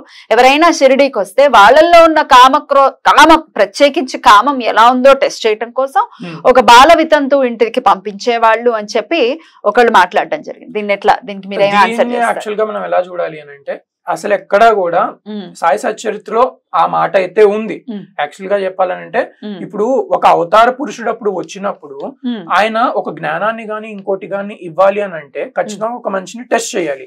బట్ కానీ ఎక్కడా కూడా రాధాకృష్ణమాయిని అటువంటి ఒక టూల్ గా వాడుకున్నట్టయితే ఎక్కడా లేదు. ఆవిడ ఎప్పుడు కూడా బాబాలో శ్రీకృష్ణుని చూసుకునేది. ఓకే, శ్రీకృష్ణుని చూసుకొని అంత ఆనంద స్థితిలో ఆవిడ ఉండేదన్నమాట. బాబాకి నిత్య కైంకర్యాలు ఆవిడ ద్వారానే జరిగేవి. కానీ ఎప్పుడు కూడా బాబా ముందుకు వచ్చా నుంచునేది కూడా కాదు, బాబా రానిచ్చేవాళ్ళు కాదు. ఎందుకంటే అవధూత స్థితిలో వచ్చినటువంటి ఆయన ఇటువంటి దాసభక్తిని ఎలో చేయలేదు. నిజంగా చెప్పాలంటే ఆవిడ అక్కడ ఒక బడి అనేటువంటివి ఉండేదన్నమాట. ఆవిడ అందులో ఉండేది, దాన్ని బడి అనేవాళ్ళు. అక్కడికి వెళ్లే వాళ్ళందరూ, అక్కడికి వచ్చే వాళ్ళందరూ బాబా అక్కడ ఆవిడ దగ్గర అక్కడ ఆ ఇంట్లో ఉండమనేవాళ్ళు, బస చేయడానికి మాత్రమే ఉండమనేవాళ్ళు అనమాట, వేరే ఏమీ లేదు. దీనికి ఇంకొకటి వీళ్ళు తీసుకొచ్చిన అలిగేషన్ ఏంటంటే, యాక్చువల్ గా నేను కూడా చూసాను, మీరు ఏ వీడియో గురించి పైకప్పు నుంచి దుంకారు దానికి నేను కూడా చెప్తాను. వీళ్ళకి నిచ్చెనెక్కి దిగిన తర్వాత ఇంకొక సన్నివేశం జరుగుతుంది, అక్కడ రుణానుబంధం గురించి బాబా మాట్లాడతారు, అది కనిపించదు, అది ఎడిటింగ్ లో తీసేస్తాం, అది కనిపించదు. మీకు ఏది కావాలో మీరు అదే పట్టుకోండి. ఎగ్జాక్ట్లీ. ఆయన ఏం చెప్తారనంటే, అది ఎక్కువ కిందకు వచ్చిన తర్వాత ఇచ్చే డబ్బులు అనేవి ఎక్కువగా ఇవ్వాలి, ఎవరికి ఇచ్చినా సరే, ఎవరి రుణం మనం ఉంచుకోకూడదు, ఎవరిని కష్టాన్ని కూడా మనం తీసుకోకూడదు అని చెప్తారు. అసలు ఈ రుణబంధం గురించి చెప్పేది సనాతన ధర్మమా, ఇస్లాం ధర్మమా? ఆ క్వశ్చన్ ఎవరికి వాళ్ళు మనసాక్షికి వేసుకుంటే మనం బాబాని ఎందుకు కామెంట్ చేసామని తెలుస్తుంది. ఇప్పుడు కమింగ్ టు ద పాయింట్, రాధాకృష్ణమాయ గురించి తీసుకుంటే, ఇది ఎవరైతే ఆవిడ మీద అభియోగాలు ఇప్పటి నుంచి కాదు అప్పటి నుంచి ఉన్నవే అభియోగాలు. దీని మీద పర్టికులర్ గా ఇంకోటి, బాబాకి అప్పట్లో రేగే అని ఒక భక్తుడు ఉండేవాడు అనమాట. రేగే చాలా క్లియర్ గా మెన్షన్ చేశాడు ఏంటి అని అంటే, ఆయన రాసిన దాంట్లో ఏంటి అని అంటే, ఎక్కడా కూడా ఆవిడ రాధాకృష్ణమాయలో తప్పు లేదు, ఆవిడ ఒక యోగిని, ఒక శ్రీకృష్ణుల వారికి ఒక గోపికకి ఎంత శక్తి ఉంటుందో సాయిలో ఉన్నటువంటి కృష్ణుడిని చూసుకొని ఆవిడలో కూడా ఒక యోగ శక్తిని, ఒక అవధూత స్టేజ్ వరకు ఆమె వెళ్ళింది అనమాట. ఈ రేగే ఏమని రాస్తాడు అని అంటే, యాక్చువల్ గా ఈయన రేగే అసలు అక్కడికి రావడానికి కూడా కారణం ఎలా జరుగుతుంది అని అంటే, ఈవిడది డెత్ అయిపోయింది అనమాట, ఈవిడ చనిపోవడం జరుగుతుంది అనమాట. చనిపోవడం జరిగిన తర్వాత ఈవిడ ఏ టైంలో ఎగ్జాక్ట్ గా అయితే చనిపోతారో ఆ టైంలో రేగే వాళ్ళ ఇంట్లో ఈవిడ కనబడుతుంది. అక్కడ కనిపించి షిరిడీకి వెళ్ళమని చెప్తుంది. ఇలా నేను చనిపోయాను ఇదంతా ఏం చెప్పదు అనమాట, షిరిడీకి వెళ్ళమని చెప్తుంది. ఆయన అక్కడికి వెళ్ళినప్పుడు ఈ న్యూస్ తెలుస్తుంది. అప్పుడు బాబా దగ్గరికి వెళ్ళి ఇలా ఈవిడ మీద అలిగేషన్స్ వచ్చినాయి అది ఇది అంటే, ఆయన అప్పుడు ఒక మాట చెప్తారు, ఇవి చెప్పేవన్నీ కూడా పుకార్లే అని బాబా ఆ రోజే ఖండించి ఇవన్నీ కూడా పుకార్లే, సో మీరు దేని నమ్మకండి, ఆ రాధాకృష్ణమయ్యి కి నాకు కూడా ఎప్పుడో కూడా ఆంతరిక సంబంధం, అంటే మనసుతో, అంటే ఒక భగవంతుడికి భక్తురాలికి ఉన్నటువంటి సంబంధం మాత్రమే ఉంది. అందుకే ఆవిడ ఎప్పుడు నా ముందుకు వచ్చేది కాదు, నేను చెప్పాల్సిన విషయాలు ఆవిడకి ఎప్పుడు కూడా అంతరంగంగానే చెప్పేవాడు అన్నట్టుగా బాబా దాన్ని చెప్తారనమాట. దీనికి మీకు సారూప్యత చూడాలి అని అంటే మాణిక్య ప్రభువుల వారి చరిత్ర చూడాలి. మాణిక్య ప్రభువులు షిరిడి సాయినాథులు వారు కూడా ఇద్దరు కూడా సమకాలికులే. సమకాలికులు అని చెప్పాలి అని అంటే, షిరిడి సాయినాథుల వారు వచ్చేటువంటి టైం ఏదైతే ఉందో ఆ టైంలో మాణిక్య ప్రభువుల వారు సమాధి చెందడం జరిగింది. బట్ కానీ షిరిడి సాయినాథుల వారు ఉన్న టైంలో కొంతకాలం మాణిక్య ప్రభువుల వారి యొక్క చివరి దశ జరిగింది అనమాట. అప్పుడు అసలు ముందు మళ్ళీ వీళ్ళు దీన్ని కూడా ఇంకొక ఇది తీసుకొస్తారు. ముందు మాణిక్య ప్రభువుల వారికి ఉన్నటువంటి ఇదేంటనేది మాట్లాడదాం. ఇక్కడ మాణిక్య ప్రభువుల వారు 4వ దత్త అవతారం అనమాట. ఈయనకి నిజంగా మన వాళ్ళు యాక్చువల్ గా శంకర పీఠాలు ఆమోదం వేస్తేనే కదా నమ్ముతారు. 32వ శంకర పీఠానికి సంబంధించినటువంటి జగద్గురువులు వృద్ధ నృసింహ భారతీ స్వామి వారు కొన్ని కాన్ఫ్లిక్ట్స్, ఇప్పుడు ఒక మఠానికి ఇంకో మఠానికి ఆ టైంలో కాన్ఫ్లిక్ట్స్ వచ్చినప్పుడు అవి తీర్చడానికి మాణిక్య ప్రభువుల వారి దగ్గరికి వెళ్ళారు. ఈ శంకర మఠం వాళ్ళు మాణిక్య ప్రభువుల వారి దగ్గరికి ఎందుకు వెళ్ళారంటే, ఆయన మహాపురుషుడు కాబట్టి. ఆ మాణిక్య ప్రభువుల వారి చరిత్రలో, వాళ్ళు సంస్థానం వాళ్ళు ముద్రించిన చరిత్రలో ఇది స్పష్టంగా రాసింది. అలానే ఈ ఏ శంకర పీఠం వాళ్ళ గురించి అయితే మనం మాట్లాడుతున్నామో వాళ్ళు ఇప్పటికీ కూడా మాణిక్య ప్రభు సంస్థానం వాళ్ళతో సత్సంబంధాలు ఉన్నాయి. వాళ్ళు వస్తారు, మాట్లాడతారు, కలుస్తారు, వెళ్తారు. ఇవి మీకు వెతికితే వాళ్ళ ఇన్స్టాగ్రామ్ పేజ్ లో కూడా పోస్ట్ చేస్తారు కూడా, అందులో కూడా మీరు కావాలంటే ఎత్తుక్కోవచ్చు. అయితే ఇప్పుడు మాణిక్య ప్రభువుల వారి చరిత్రలో కూడా ఎలానే బాబా దగ్గరికి ఒక బాల వితంతువు ఎలా అయితే వచ్చిందో ఈ రాధాకృష్ణమాయి, అలానే మాణిక్య ప్రభువుల వారి చరిత్రలో కూడా వెంకమ్మ అనేటువంటి ఒక బాల వితంతువు మాణిక్య ప్రభువుల వారి దగ్గరికి రావడం జరుగుతుంది. ఆవిడని మాణిక్య ప్రభువుల వారు కూడా దాసభక్తిని ఎప్పుడు ఎలో చేసేవాళ్ళు కాదు, ఎందుకంటే వీళ్ళు అవధూతలు, సన్యాసి రూపంలో వచ్చినటువంటి దత్తావతారాలు, వీటిని ఎప్పుడు కూడా వాళ్ళు ఎలో చేసేటటువంటి వాళ్ళు కాదనమాట. అందుకనే ఆయన కూడా ఎప్పుడు కూడా అంతరంగికంగానే ఆవిడికి అన్ని చెప్పేవాళ్ళు, అన్ని ఇది ఏంటంటే జ్ఞానబోధ చేసేవాళ్ళు, కానీ ఎప్పుడు కూడా ముందుకు తీసుకొచ్చి మాట్లాడేవాళ్ళు కాదనమాట. ఆవిడ ఒక అవధూత స్టేజ్కి వెళ్ళింది. ఇప్పటికి మీరు అక్కడికి వెళ్ళి చూస్తే వెంకమ్మకి ప్రత్యేకంగా ఒక మందిరం ఉంటది, అక్కడ ఆవిడ సమాధి ఉంటది. ఆవిడ యాక్చువల్గా ఏంటంటే ఇలానే ఒకానొక టైంలో స్నానం చేస్తున్న టైంలో మాణిక్య ప్రభువుల వారు ఆయన సంస్థానంలోనే ఇప్పుడు వెంకమ్మ ఏ స్థితిలో అయితే ఉందో ఆ స్థితిలోనే వచ్చేయాలి అన్నట్టుగా ఆజ్ఞ చేస్తారనమాట. అక్కడి నుంచి ఆజ్ఞ పట్టుకొని శిష్యుడు వచ్చేసి వెంకమ్మకి చెప్పగానే వెంకమ్మ ఆ టైంలో స్నానం చేస్తూ ఉంటారు. స్నానం చేస్తున్నామా అలానే వివస్త్ర అయ్యి అక్కడి నుంచి ఎలా ఉన్నారో అలాగే చివటమమ్మ ఎలా అయితే ఉండేవాళ్ళు అదే స్థితిలో పరిగెత్తుకుంటా మన మాణిక్య ప్రభువుల వారి దగ్గరికి వెళ్ళడం జరిగింది. ఇక్కడ మరి దత్తావతారాలు మరి సారూప్యత కనబడుతుంది కదా, అక్కడ రాధాకృష్ణమాయి అమ్మ ఎలానో మాణిక్య ప్రభువుల వారికి ఇక్కడ వెంకమ్మ అలాగనమాట. మనం ఈ అవధూతలు చేసేటటువంటి వీటికి గానీ మనం ఎక్కడ కూడా చెప్పలేము, వాటికి అంతరార్థం ఏంటో చెప్పలేము. అసలు మనం ఆ స్థాయికి మనం రీచ్ అవ్వలేదు కూడా. మనం వాళ్ళ కాలి కింద ఉన్నటువంటి ఒక దుమ్ము ధూళికి కూడా మనం సరిపోము. వాళ్ళ స్థాయి గురించి మనం మాట్లాడుతున్నామంటే ముందు మనలో ఉన్నటువంటి ఎంత జ్ఞానం ఉంది ఏంటి అనేది ఒకసారి మనం థింక్ చేసుకోవాలి, మనల్ని మనం ప్రశ్న వేసుకోవాలి. రైట్, అప్పుడు మనకు అర్థమవుతుంది. ఇక ఈ హిందూ ముస్లింల మధ్య ఉండేటటువంటి డెఫినెట్ గా చాలా చాలా ఇబ్బందికరమైనటువంటి వాతావరణంలో సాయి వాటిల్ని చాలా సమస్యపోయేలాగా ఆయన చాలా వరకు అందులో ఎటువంటి సందేహం లేదు. అరే బాబు ఇద్దరు ఒకటేరా నాయన, ఆయన బ్లడ్ కూడా కోసి చెయ్యి కోసుకొని చూపించు. ఇప్పటికీ మీరు వెళ్ళి చూస్తే Shirdi is the only one place where Muslims and Hindus will celebrate a festival on Sri Rama Navami. Sri Rama Navami రోజు అక్కడ ఉర్స్ మహోత్సవం జరుగుతుంది, రాముల వారి జన్మోత్సవం కూడా జరుగుతుంది. అసలు చాలా మంది ముస్లిమ్స్ వస్తారు, ఫ్రీక్వెంట్ గా షిరిడి వెళ్తా ఉంటారు, దర్శనానికి వస్తారు, ఖచ్చితంగా వస్తారు. చాలా మంది ముస్లిమ్స్ వస్తారు, ఓన్లీ హిందువులే కాదు ముస్లిమ్స్ కూడా వస్తారు. వీళ్ళు మాట్లాడేటువంటి మాటలు అలానే ఉంటాయి. హిందువులు వెళ్తున్నారు, డబ్బులన్నీ వెళ్ళిపోతున్నాయి, మన గుళ్ళకి వెళ్ళి స్వామి ఏమైనా జీర్ణం అయిపోయిన గుళ్ళని ఏమైనా ఉద్ధరించినటువంటివి ఏమైనా ఉన్నాయా? మీరు అధ్యాయంలో ఉన్నటువంటిది ఒకటి చెప్తాను, అధ్యాయంలో లేనటువంటిది కూడా ఒకటి చెప్తాను. అధ్యాయం 7వ అధ్యాయంలో మీరు చూసుకుంటే షిరిడి సాయిబాబా దగ్గర వచ్చే ఏ దక్షిణ కూడా ఆయన ఏ రోజు కూడా ఆయన దగ్గర అట్టి పెట్టుకున్నటువంటిది లేదనమాట. లాస్ట్ కి 7 నాణాలు ఎందుకు మిగులుతాయి ఒకవేళ అట్టి పెట్టుకున్నా? ఆయన ఏం చేసేవాళ్ళు అంటే అక్కడ ఉన్నటువంటి శని మందిరాన్ని, అలానే విఘ్నేశ్వరుని మందిరాన్ని, హనుమంతుల వారి మందిరాన్ని, ఇవన్నిటిని కూడా జీర్ణోద్ధరణ చేయించింది షిరిడి సాయిబాబాని. మీరు అధ్యాయం 7లో చూడండి. మీరు ఎలా అయితే అల్లా మలిక్ అనేది పట్టుకొని తీసుకొచ్చి ముస్లిం అంటున్నారో అధ్యాయం 7 చదివినప్పుడు మీకు ఈ విషయం అర్థం అవ్వలేదు. అంటే ఎవరు కామెంట్ చేస్తున్నారో వాళ్ళ గురించి మాట్లాడుతున్నారు, వాళ్ళనే అంటున్నాను. అసలు వాళ్ళకి ఈ విషయం అర్థం కాలేదా అంటే మీకు ఏవేవి కావాలో మీరు వాటి నుంచి ఎత్తుకుంటున్నారు, ఎత్తుకొని మీరు నిజంగా దాన్ని తీసుకొచ్చి ఇక్కడ ప్రస్తావిస్తున్నారు. ఇలాగ అల్లా మాలిక్ అన్నాడు, లేకపోతే అదన్నాడు ఇదన్నాడు అన్నట్టుగా మీరు ఎన్నో అలిగేషన్స్ చేస్తున్నారు అనమాట. బట్ కాకపోతే నిజంగానే షిరిడి సంస్థాన్ వాళ్ళ ఉద్దేశం మనీ చేసుకునేదైతే వాళ్ళు మరి సచ్చరిత్రలో ఎక్కడ కూడా అల్లా మాలిక్ అని మెన్షన్ చేయరు కదా. ఓన్లీ ఆయన సనాతన ధర్మాన్ని ప్రమోట్ చేసి మాత్రమే రాసుకునేవాళ్ళు కదా. అదొక మినిమం ఇంకిత జ్ఞానం అనమాట. అంటే మనం ఒకటి చదివి తీసుకొచ్చి బయటకు వచ్చి ఇలా మనం కామెంట్ చేస్తున్నాం అంటే అదొక మినిమం ఇంకిత జ్ఞానం అనమాట. మనం మాట్లాడుతున్న దానికి ఇక్కడ నువ్వు ఈ పాయింట్ వచ్చి అల్లా మాలిక్ అనేది కరెక్ట్ అని చెప్పి, అలానే ఆయన ఇన్ని దేవాలయాలు జీర్ణోద్ధరణ చేయించారు అని అంటే మరి అది ఆ పాయింట్ కూడా మనం కన్సిడర్ చేయాలి కదా. మరి ఆయన ఇస్లాం మతానికి మనం తీసుకుంటే మూర్తి పూజ అనేటువంటిది విరుద్ధం, వాళ్ళు చేయరు. ఎందుకనంటే వాళ్ళ కల్మాలోనే నిరాకార నిర్గుణ పరబ్రహ్మం ఏదైతే ఉందో దాన్నే మేము పూజిస్తామని చెప్తారు. అసలు యాక్చువల్ గా అది వచ్చిందే సనాతన ధర్మం నుంచి, రూపరూపి శివుడి నుంచి వచ్చింది అది యాక్చువల్ గా చెప్పాలి అని అంటే. ఓకే, వాళ్ళు దాన్ని తీసుకొని పూజ చేస్తున్నారు. మరి మూర్తి పూజకి వ్యతిరేకమైనటువంటి ముసల్మాన్లు అయితే మరి ఆయన ముస్లిం అయితే నిజంగా ఇది ఎందుకు చేపిస్తారు? అలానే మీకు అధ్యాయం అక్కడ ఉన్నటువంటి సాయి సచ్చరిత్ర అధ్యాయం 7లో ఉన్నటువంటి విషయం మాత్రమే ఇది. కానీ ఇంకొక విషయం చెప్తే స్టన్ అవుతారు యాక్చువల్ గా. అసలు మీకు షిర్డీ నుంచి కొంచెం 70 కిలోమీటర్లు వెళ్తే సంగంనేర్ అనేటువంటి ఒక ప్రాంతం ఉంటది. అక్కడ ప్రవరా నది ఉత్తరవాహిని అయి ఉంటది అనమాట.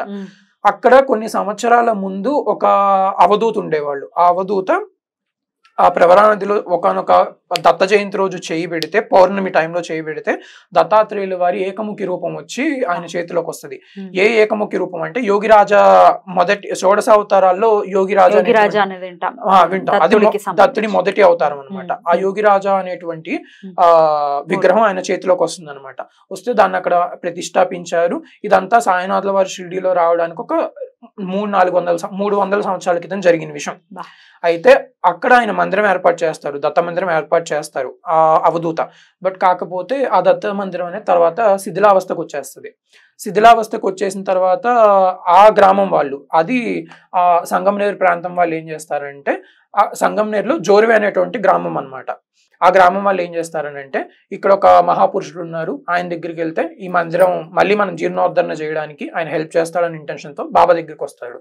బాబా వాళ్ళని చూపించి, నేను ఒక ఫకీర్ని, లేకపోతే నేను ఒక యోగిని, నా దగ్గరే ఉంటాయి డబ్బులు, మీరు నన్ను అడగడానికి వచ్చారంటే వీళ్ళు లేదు మీరు ఏదో ఒకటి చేయాలంటే బాబా అప్పుడు, ఎందుకంటే అవధూతుల దగ్గరికి వెళ్ళినప్పుడు ముందు వాళ్ళు అలానే రిసీవ్ చేస్తారు.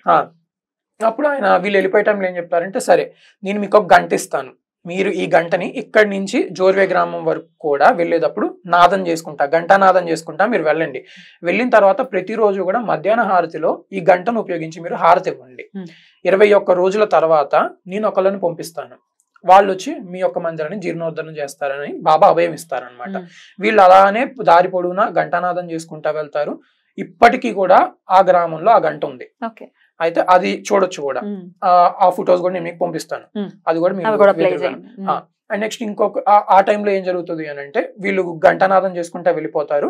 వెళ్ళిపోయిన తర్వాత అలానే 21 రోజులు గంటానాదం ప్రతిరోజు హారతి టైంలో చేస్తారు. చేసినప్పుడు ఏం జరుగుతుందంటే 21వ రోజున ముంబై నుంచి తాత్యా సాహెబ్ అనే ఒక ఆయన అక్కడికి వస్తాడనమాట. వచ్చి ఇక్కడ ఏదో ఒక దత్త మందిరం జీర్ణోద్ధరణ చేయాలంట కదా, ఏంటి అని అడిగితే అప్పుడు వీళ్ళందరూ ఉన్న వివరం చెప్తారు. ఆ తాత్యా సాహెబ్ అనేటటువంటి ఆయన ఆ దత్త మందిరాన్ని జీర్ణోద్ధరణ చేపిస్తారు. అసలు దీని వెనకాల ఏం జరిగింది ఇంకో స్టోరీ అని చూసుకుంటే, ఆ తాత్యా సాహెబ్ అనేటువంటి ఆయనకి 21 రోజుల తర్వాత షిరిడి సాయిబాబా కల్లోకి వెళ్ళి ఆయన స్వప్న దర్శనం ఇచ్చి, స్వప్న దర్శనంలో ఇదిగో ఇక్కడ నేను నా యొక్క రూపం అక్కడ ఉంది, నువ్వు అక్కడికి వెళ్ళి ఆ దత్త మందిరాన్ని నీవు జీర్ణోద్ధరణ చేయించాలి అని చెప్పి ఆయనకి ఆ ప్రేరణ ఇచ్చి అక్కడి నుంచి పంపిస్తారనమాట. ఈ విషయాన్ని అంతటినీ కూడా చెప్పేది ఎవరు అంటే, ఇప్పటికీ కూడా ఆ 300 అంటే బాబా దగ్గరికి ఎప్పుడైతే వీరు వెళ్ళాలో, ఆల్మోస్ట్ ఇది అయిపోయి ఒక 200 ఇయర్స్ అవుతుంది అనుకుందాం. ఆ 200 ఇయర్స్ నుంచి కూడా ఆ మందిరంలో ఒకే పూజారి, అంటే ఒకే ఫ్యామిలీకి చెందినటువంటి పూజారులు వస్తా ఉన్నారనమాట. వాళ్ళు ఆ మందిరానికి వెళ్ళినటువంటి ప్రతి ఒక్కళ్ళకి కూడా ఈ కథ చెప్తారు. సాయే ఈ దత్త మందిరాన్ని చేయించారు అన్నట్టుగా చెప్తారు. ప్లస్ ఇంకోటి ఏంటంటే, దత్తుడితో పాటుగా సాయిమూర్తిని కూడా వాళ్ళు పెట్టి ప్రతిరోజు బాబాకి హారతిస్తారు. మరి ఒక ముస్లిమాన్ అయితే ఇదంతా చేస్తారా? చేయరు కదా. ఈ పాయింట్స్ ఏవి మాట్లాడరు. అసలు వీళ్ళకి తెలియవు, ముందు తెలుసుకోరు, తెలుసుకునేటువంటి పరిజ్ఞానం కూడా వాళ్ళకి లేదని చెప్పాలి. ఇన్ని అలిగేషన్స్ చేసేవాళ్ళు. సాయి గుళ్ళని అన్నిటినీ ధ్వంసం చేసేయాలి, అసలు ఉండకూడదు అంత వచ్చింది మీకు అనే అభియోగం కూడా. అభియోగం కాదు, ఇది జరిగి తీరదు, ఎప్పటికీ జరగను కూడా. అది అవదు, అంతే. మీరు సనాతన ధర్మం పేరుతో, హిందూ ధర్మం పేరుతో మీరు వచ్చి సాయిబాబా మీద ఎన్ని అలిగేషన్స్ అయినా వేయండి, బాబాను ఒకసారి ఆయన పాదం పట్టుకున్న వాళ్ళు అసలు ఇంకొకసారి కదలరు అనమాట, వదలరు. ఎందుకంటే ఆయన సాక్షాత్తు దత్తాత్రేయుడు కాబట్టి. ఈయన దత్తావతారమా కాదా అని అనటానికి ఉన్నటువంటి ప్రూఫ్స్ ఇప్పుడు మనం చూద్దాం. తప్పకుండా. అవును, ఏమిటున్నాయి ప్రూఫ్స్ ఆయన దత్తుడే అని అనటానికి ఏమేమి ప్రూఫ్స్ ఉన్నాయి అంటే, ఆల్రెడీ తెంబేస్వామి గురించి చెప్పాను. అక్కడ యాక్చువల్ ఒక పాయింట్ మిస్ అయింది.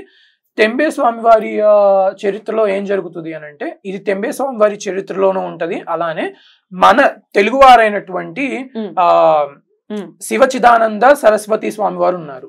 ఈయన కుర్తాల పీఠాధిపతి. మనం మౌనస్వామి అంటాం, ఆయన యాక్చువల్ గా మౌనస్వామి అనేటువంటి పేరుతో ప్రసిద్ధి. ఇప్పుడు లేరు.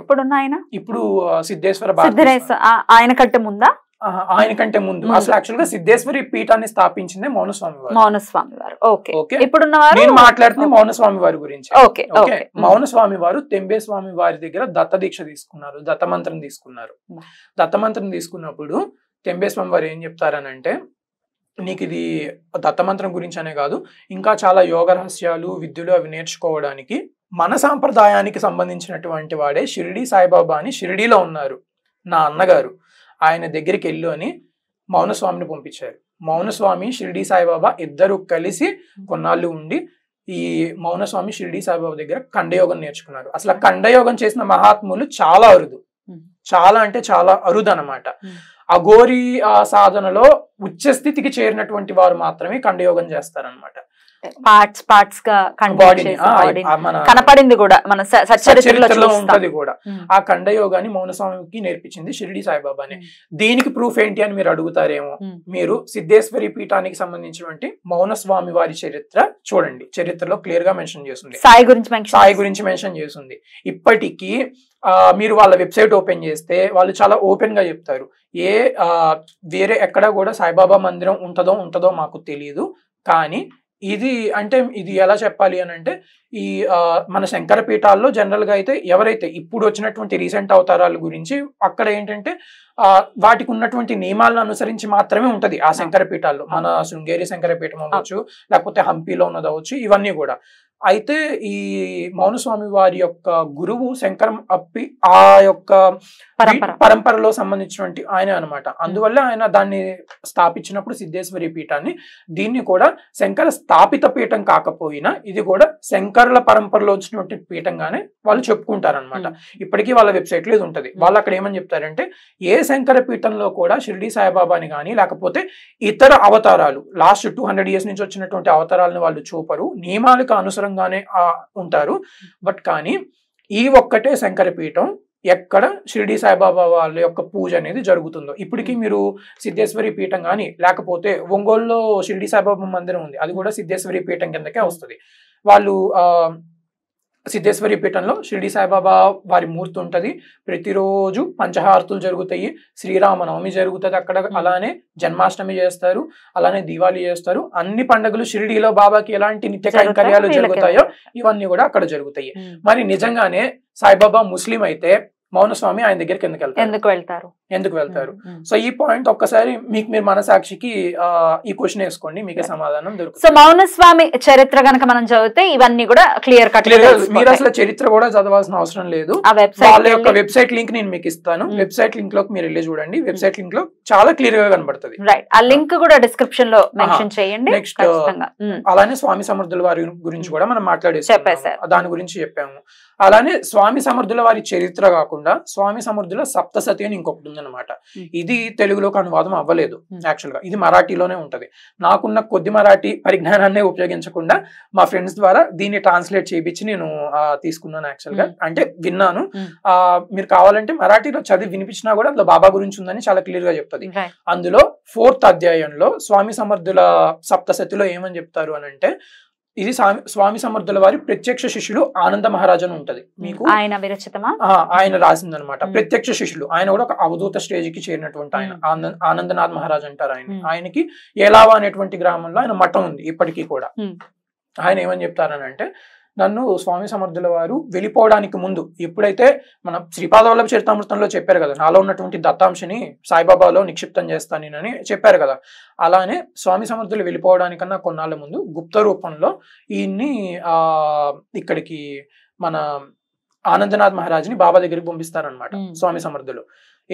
ఎందుకు పంపిస్తారంటే ఎన్నో యోగ రహస్యాలను నేర్చుకోవడానికి, అక్కడ ఉన్నటువంటి విషయాలన్నింటినీ తెలుసుకోవడానికి, ఫర్దర్ గా ముందు ఎలా అయితే మన తెంబేస్వామి మౌనస్వామిని పంపించారో అలానే స్వామి సమర్థులు ఆనందనాథ్ మహారాజుని పంపించారనమాట. పంపించినప్పుడు సాయిబాబా ఆయనకి అన్ని నేర్పిస్తారు. అప్పుడు అక్కడ ఉన్నటువంటి ఆ సప్తసతిలో నేను ఏదైతే స్వామి సమర్థ సప్తసతి అనేది చెప్పానో షిరిడీలోనే ఈయన అందరితో చెప్పినట్టుగా రాస్తారనమాట. అందులో ఏమని రాస్తారంటే, ఇక్కడ మీకు కనబడుతున్నది ఎవరో కాదు, స్వామి సమర్థుల వారి మరో రూపం ఇది. ఓకే, నెక్స్ట్ రాబోయే ప్రతి తరానికి కూడా ఈ భూమి మీద జీవం ఉన్నంత వరకు కూడా ఈ అవతారమే ప్రతి ఒక్కరికి డైరెక్షన్ చూపిస్తుంది, సాయి. ఓకే, ఈయన పైకి ఒక రాయిలా కనబడుతున్నప్పటికీ కూడా మట్టిలో నుంచి వచ్చినట్టు ఒక కోహినూర్ వజ్రం లాంటి ఆయన. ఈయన యాక్చువల్ గా షిరిడి గ్రామం ఎంతో పుణ్యం చేసుకుంది, షిరిడి ఒక మహాదశ పట్టబోతుంది షిరిడీకి, కావాలంటే మీరు చూసుకోండి అని ఈయన ఎప్పుడో 1852 to 1910 మధ్యలో రాసినటువంటి మాట అనమాట ఇది.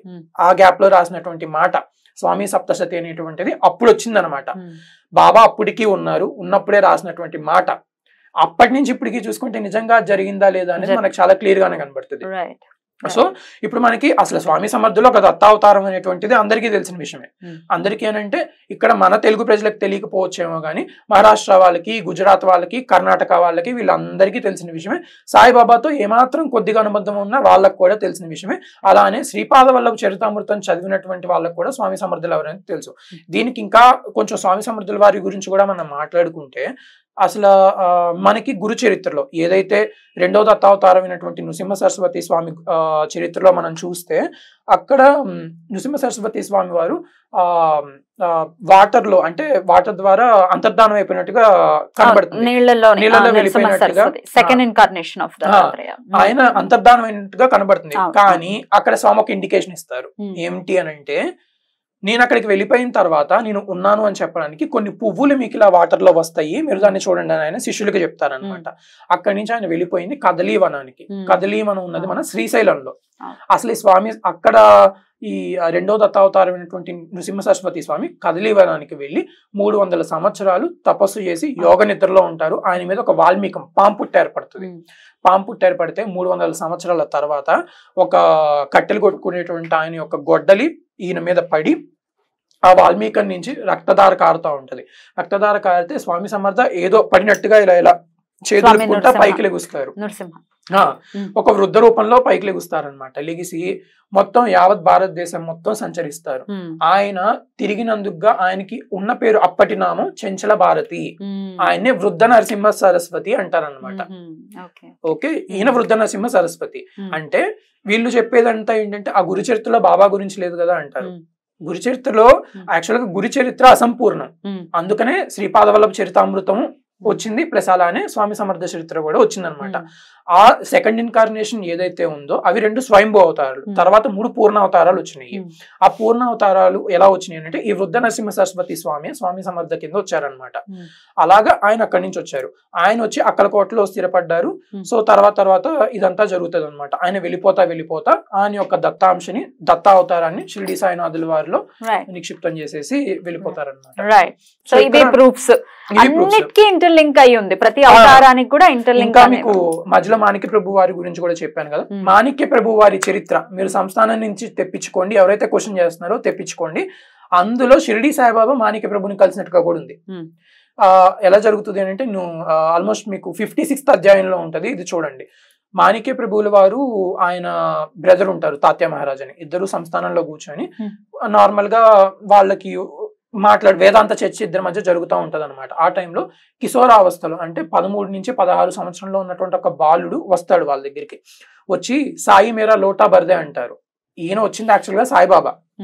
ఆయన అద్వైత స్థితి ఎలాంటిదంటే చూసే ప్రతి ఒక్కరిని కూడా ఆయన సాయి అనే పిలిచేవాళ్ళు అనమాట.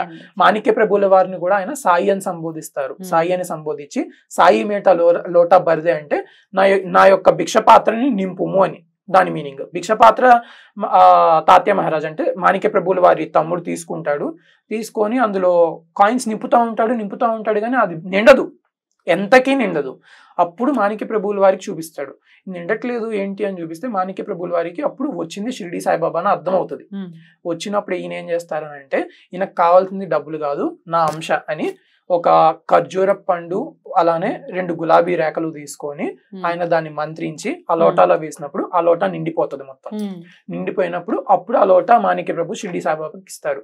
దీనికి ప్రతీకగా ఈ రోజుకి మీరు వెళ్ళి చూస్తే మాణిక్య ప్రభువుల వారి సంస్థానంలో ఒక వాల్ పెయింటింగ్ ఉంటది. సాయిబాబా మాణిక్య ప్రభు ఇద్దరు కలుసుకున్నట్టుగా ఒక వాల్ పెయింటింగ్ ఉంటది అనమాట. ఇప్పటికి ఈ కామెంట్ చేసే వాళ్ళు అందరూ వెళ్ళి చూసుకోవచ్చు. ఇవన్నీ ఏమి చూడరు కదండి బాబు, అదే కదా సమస్య అంతా అక్కడే వచ్చింది. మరి ఇప్పుడు మీరు ఇంత దూరం నుంచి వచ్చి ఇంతసేపు ఏకధాటిగా ఏం వాగ్ధాటి మీది ఎన్నాళ్ళ నుంచి పరిశోధన చేస్తున్నారు ముందు అది చెప్పండి. యాక్చువల్ గా అసలు నా యొక్క ప్రస్తావన మొదలైంది Shirdi Saibaba. You look so young, అసలు మీరు చిన్న పిల్లాళ్ళ ఉన్నారు. మీరు ఎన్నాళ్ళ నుంచి చేస్తున్నారు, ఏమిటి అసలు సాయి అంటే? అసలు యాక్చువల్ గా మీకు చెప్పాలంటే నన్నే కాదు, ఇక్కడ ఇంకొక మాట చెప్తాను మీకు. ముందు మీరు చెప్పండి, దాని తర్వాత ఇవన్నీ చెప్తారు కానీ నాకు అర్థమైంది. మీరు చెప్పండి, మీకు ఏమిటి అంత ప్రేమ సాయి అంటే? అదేంటో తెలియదు ఆయనతో కనెక్షన్ అంతే. ఎందుకనంటే ఆయనతో నాకు ఎన్నో ఇల్లు ఉన్నాయి. నా జీవితం ఉన్నదే షిరిడి సాయిబాబా వల్ల. కొన్ని పర్సనల్ గా బయటికి చెప్పుకోలేని ఉన్నాయి, బయటికి చెప్పుకునేవి కూడా ఉన్నాయి అన్నమాట. ఏ ఏజ్ లో మీరు కనెక్ట్ అయ్యారు స్వామి? చిన్నప్పటి నుంచి. నా పేరే సాయి అంటే అర్థం చేసుకోండి, సాయి శ్రీనివాస్. సాయి శ్రీనివాస్ నా పేరు అంటే అర్థం చేసుకోండి. చిన్నప్పుడు ఒక టైంలో నా 7th స్టాండర్డ్ లో నాకు ఒక మేజర్ యాక్సిడెంట్ అయింది. ఇది ఎలా అంటే ఇంట్లో మార్నింగ్ 8 to 8:30 మధ్యలో మా ఇంట్లో బాబాకి అదే టైంలో హారతి ఇస్తున్నారు అనమాట. బాబాకి నేను ఆ టైంలో బయటకు వెళ్ళాను. బయటకంటే స్కూల్కి వెళ్తున్నాను. యాక్చువల్ గా మా ఇల్లు కొంచెం హైవే దగ్గర ఉంటది. అయితే అలా రోడ్ క్రాస్ చేస్తుంటే అరౌండ్ ఒక 180 to 100 స్పీడ్ లో ఉన్నటువంటి ఒక కాలేజ్ బస్సు వచ్చి నన్ను గుద్దింది. గుద్దితే అంత ఎత్తు ఎగిరి కింద పడ్డా. చూసిన వాళ్ళందరూ స్పాట్ అనుకున్నారు, ఇంకా అయిపోయిందని అనుకున్నారు. కానీ బాబా దయ వల్ల నాకు అసలు కాన్షియస్ లేదు అప్పుడు ఏం జరిగిందో కూడా. బాబా దయ వల్ల యాక్చువల్గా ఏం జరిగింది అని అంటే నాకు ఓన్లీ చిన్న కాలర్ బోన్ ఇరిగింది అంతే. ఇక్కడ జస్ట్ ఏమీ అవ్వలేదు, తలకి దెబ్బ తగిలింది. కానీ వెళ్ళి నేను అన్కాన్షియస్ అయినాను, బయటికి రావట్లేదు. ఇంట్లో వాళ్ళకేమో భయం వేస్తుంది. సిటీ స్కానింగ్ తీపిచ్చారు, అన్ని నార్మల్ ఉన్నాయి. బాడీ మొత్తం స్కాన్ చేశారు, అన్ని కంప్లీట్లీ నార్మల్ ఉన్నాయి. ఓన్లీ నా లెఫ్ట్ హ్యాండ్ కాలర్ బోన్ ఇరిగింది అనమాట అంతే. విత్ ఇన్ 10 days లో నేను మళ్ళీ కోలుకున్నాను, నార్మల్ గానే అయిపోయాను అనమాట. అక్కడ స్టార్ట్ ఎన్నో లీలలు చెప్పుకోవాలనంటే ఈ రోజు నేను PhD చేస్తున్నాను, నన్ను ముంబై పంపించడం, తర్వాత నేను మిగిలిన దత్తావతారాల గురించి తెలుసుకోవడం, ఇలాగా తర్వాత మీరు చదువుకుంటూ స్వామి చరిత్రల గురించి అన్ని చదువుతూ ఉంటారా? నేను యాక్చువల్ గా మాది దత్త సాంప్రదాయం. నేను యాక్చువల్ గా వీళ్ళందరికి అదే చెప్తున్నాను, మీరు ఏదైతే ఈ కామెంట్స్ చేస్తున్నారో ఒక సినిమా హీరో మీద చేయడానికి వీళ్ళు జంకుతారు. ఎందుకంటే ఫ్యాన్స్ వచ్చి వీళ్ళ ఛానల్ పంపిస్తారు కదా, అదే అందుకే వీళ్ళకి భయం వేస్తుంది. ఇప్పుడు షిరిడి సాయిబాబా అంటే ఓకే, ఆయన ఒక దత్తావతారం, మీరు ఎన్ని కామెంట్ చేసుకున్నా ఆయన మాకు దత్తావతారమే. మీరు అటువంటి ఒక మహాపురుషుడి మీద మీరు కామెంట్ చేసేటప్పుడు సరే మీరు నమ్మపోతే నమ్మకండి, కానీ ఇన్ని కోట్ల మంది అమెరికాలో బాబా టెంపుల్స్ ఉన్నాయి, సౌత్ ఆఫ్రికాలో బాబా టెంపుల్ ఉంది, మీరు ఎమోషన్స్ తో ఆడుకుంటున్నారు. అటువంటి ఆయన మీద మీరు వీడియో చేయాలి అని అంటే సరే దత్తావతారం అంటున్నారు కదా, ఎలా అయితే వైష్ణవ సాంప్రదాయం ఉందో, ఎలా అయితే శాక్తేయ సాంప్రదాయం ఉందో, ఎలా అయితే శైవిజం ఉందో, స్మార్థం ఉందో, అలానే దత్త సాంప్రదాయం ఉంది కదా. దత్త సాంప్రదాయానికి సంబంధించినటువంటి పెద్దలు ఉన్నారు ఇప్పటికి. ఓకే, మనకి యూట్యూబ్స్ లో కూడా వాళ్ళు వచ్చి జనరల్ గా దత్త సాంప్రదాయంలో ఉన్న వాళ్ళు బయటకు రారు, మేము ఉపాసకులం అని చెప్పుకోరు జనరల్ గా అయితే. బట్ కానీ ఆ ఉపాసనలో కొంచెం మంచి స్టేజ్కి చేరి దత్త సాక్షాత్కారం పొందిన వాళ్ళే బయటకు వచ్చి చెప్పుకుంటారు. అటువంటి ఉద్దండులు ఉన్నారు, ఇప్పటికీ ఉన్నారనమాట. అండ్ ఓన్లీ ఇక్కడికి సంబంధించింది మాత్రమే కాదు దత్తుడు అంటే, ఈజిప్ట్ లో మొదలైన ప్రస్థానం దత్తుడిది. నేను అది కూడా పెద్దల నుంచి తెలుసుకోవటం జరుగుతోంది. సో ఇక్కడే ఉన్నారు దత్తులు వారు, లేకపోతే దత్తుడు ఇక్కడ వాడే, లేకపోతే అలా అని చాలా మంది అంటున్నారు. దత్తుడైతే ఓకే, సాయి మాత్రం కాదు అని అంటూ ఉంటారు. దత్తుడేమో పాపం ఈజిప్ట్ నుంచి వస్తూ ఉన్నారు. ఎట్లా మరి దీన్ని యాక్సెప్ట్ చేస్తారో ఏమో వీళ్ళు. మీరు ఆ దత్త సాంప్రదాయంలో ఉన్నటువంటి పెద్దల్ని పిలిపించి మీరు చర్చ పెట్టండి. అలానే తీసుకుంటే చాగంటి కోటేశ్వరరావు గారు బాబా మీద ప్రవచనం చేశారు. ఆయన్ని మీరు ఎన్ని మాటలో మాట్లాడుతున్నారు ఈ రోజు కూర్చోబెట్టి. అలానే మన గరికైపాటి వారు కూడా మాట్లాడారు, సాయి గురించి మాట్లాడారు. ఆయన రామకృష్ణ పరమహంసకి బాబాకి ఉన్నటువంటి లింక్ చెప్తారు, అది కూడా మనం మాట్లాడదాం యాక్చువల్ గా. సో దాని గురించి ఆయన మాట్లాడతారు. అలానే ఎంతో మంది ఇప్పుడు మన షణ్ముఖ సామవేదం ఆయన కూడా బాబా గురించి మాట్లాడారు. అంటే ఆయన బాబా గురించి మాట్లాడిపోయినా మల్లాది వారు కూడా మాట్లాడారు. అదే నేను ఇప్పుడు అదే చెప్పబోతున్నాను. అసలు వీళ్ళందరూ ఈనాటి ఇప్పుడు వాళ్ళు మల్లాది వారు ఎప్పటి వారు ఆయన చెప్తూ ఉంటే కళ్ళమ్మ నీళ్లు బాబా గురించి చెప్పిన వీడియో ఇప్పటికీ ఉంది. ఏమిటేమిటో వచ్చేసి ఏంటేంటో జరిగిపోయి అసలు ఏం అర్థం కావట్లేదు. అంటే లైమ్ లైట్ లోకి రావడానికా అసలు నేను రీసెంట్ గా కూడా కొన్ని యూట్యూబ్ ఛానల్స్ చూసాను. వాళ్ళ ఇంతకు ముందు వరకు ఉన్న సబ్స్క్రైబర్స్, అంటే బాబా మీద ఒక వీడియో పెట్టక ముందు ఉన్న సబ్స్క్రైబర్స్, పెట్టిన తర్వాత సబ్స్క్రైబర్స్ నేను అబ్జర్వ్ చేశాను. చాలా వరకు పాపం రావట్లేదు. అదే చెప్తున్నాను, చాలా వరకు తగ్గింది. అదే చెప్తున్నాను. ఏంటి అని అంటే వీళ్ళు వాళ్ళని వాళ్ళు వచ్చి పాపులరైజ్ చేసుకోవడానికి ఒక హాట్ టాపిక్ పట్టుకుంటున్నారు. పట్టుకొని ప్రజల్లోకి అందరినీ ట్రెండింగ్ టాపిక్స్ చేస్తే, రెచ్చగొట్టి వదిలిపెట్టేస్తే, అందులో వాళ్ళకంటూ కొంతమంది వాడిని తిట్టా, ఇది తిట్టా, అది తిట్టా, సేపు తిట్టడమే సరిపోతుంది. అంతేగాని కూర్చొని సాధన చేసుకుంటే భగవంతుడు ఏంటో మనకు తెలుస్తుంది. ఏమిటి ఉపయోగం దీని వల్ల అనేది అర్థం కానటువంటి అర్థం కాదు వాళ్ళకి అసలు యాక్చువల్ గా. సో నేను అందరికి ఈ మీ రెడ్ టీవీ సాక్షిగా విన్నవించుకునేది ఏంటంటే Right. మీరు వీడియోస్ చేయాలంటే చేయండి, Mm. కానీ ముందు దత్త సాంప్రదాయంలో ఉన్నటువంటి అందరినీ తీసుకునండి, Mm. తీసుకొని వచ్చి మీరు కూర్చోబెట్టండి, Mm. బాబా గురించి మీరు డిస్కస్ చేయండి, Mm. మీరు మాట్లాడండి, అప్పుడు కన్క్లూజన్ కి రండి, అప్పుడు మీరు దీని మీద ఏం మాట్లాడాలి అనేది చూడండి. Mm. అంతేగాని మీకు తెలిసిన మిడిమిడి జ్ఞానంతో ఏమాత్రము రీసెర్చ్ చేయకుండా, ఏమాత్రము కొంచెం కూడా తెలుసుకోకుండా మీరు వచ్చి మిమ్మల్ని ఏదో మీరు మాట్లాడుతున్నారంటే ఈ రోజుకి మీ వ్యూవర్స్ మిమ్మల్ని చూడొచ్చు, బట్ కానీ కొన్నాళ్ళు అయితే మీ ఊనికి మీరే బయటేసుకున్న వాళ్ళు అవుతారు. ఎగ్జాక్ట్లీ ఖచ్చితంగా నేను అదే చెప్తాను. రైట్. ఇప్పుడు ఎందుకనంటే ఎన్ని అవతారాలు వచ్చినప్పటికీ కూడా ఈ దత్త అవతారాలు ప్రతి దాంట్లోనూ షిరిడి సాయిబాబా గురించి ఖచ్చితంగా ప్రస్తావన ఉంది, ఉంది ఏదో ఒక రకంగా ప్రస్తావన. ఇక రమణులు అంటే నా ఉద్దేశం అరుణాచలంలో ఉన్నటువంటి రమణులే, ఇంకా రమణ మహర్షి గురించి, ఇంకా వేరే ఏ రమణుల గురించి కాదు.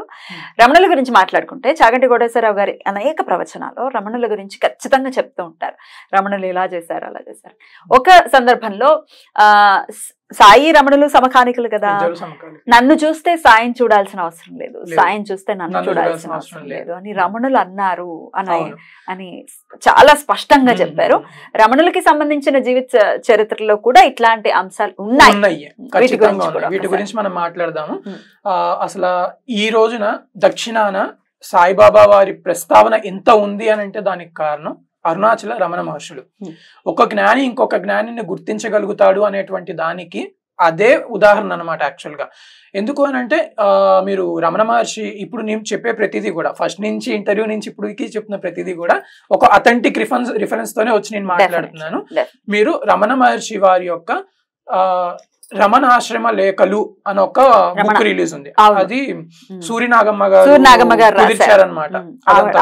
ఆ లేఖలు అనేటువంటి కూడా వాళ్ళ అన్నగారికి పంపించేవారు, ఆ రోజు జరిగిన విషయాలన్నీ రాసి పంపించేవాళ్ళు.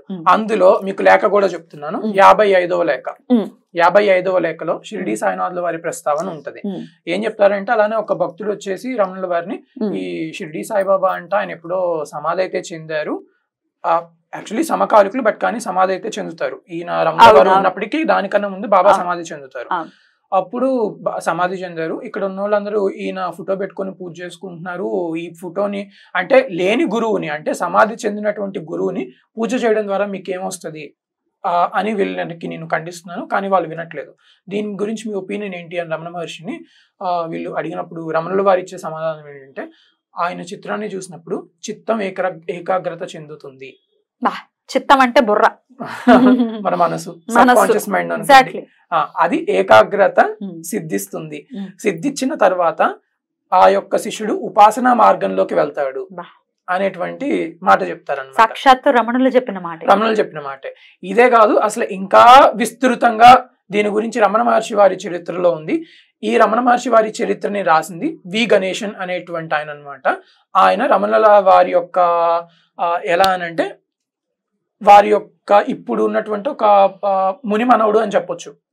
ఓకే, రమణుల వారు చిన్నప్పుడు ఈయనకి 13 సంవత్సరాలు ఉండేవి. రమణుల వారు ఉన్నప్పుడు ఈయన 13 సంవత్సరాలు వి గణేశుంది ఉండేదన్నమాట. ఆయన యాక్చువల్ గా రమణ పెరియ పురాణం అనేటువంటిది ఒక బుక్ రాశారనమాట. ఇందులో ఏంటంటే రమణుల వారిని వచ్చినటువంటి కలిసిన మహాత్ములు, రమణుల వారు తరింపజేసి వారి మహాత్ములుగా తీర్చిదిద్దినటువంటి వారు, వీళ్ళందరి గురించి కూడా ఆ బుక్ లో ఉందన్నమాట.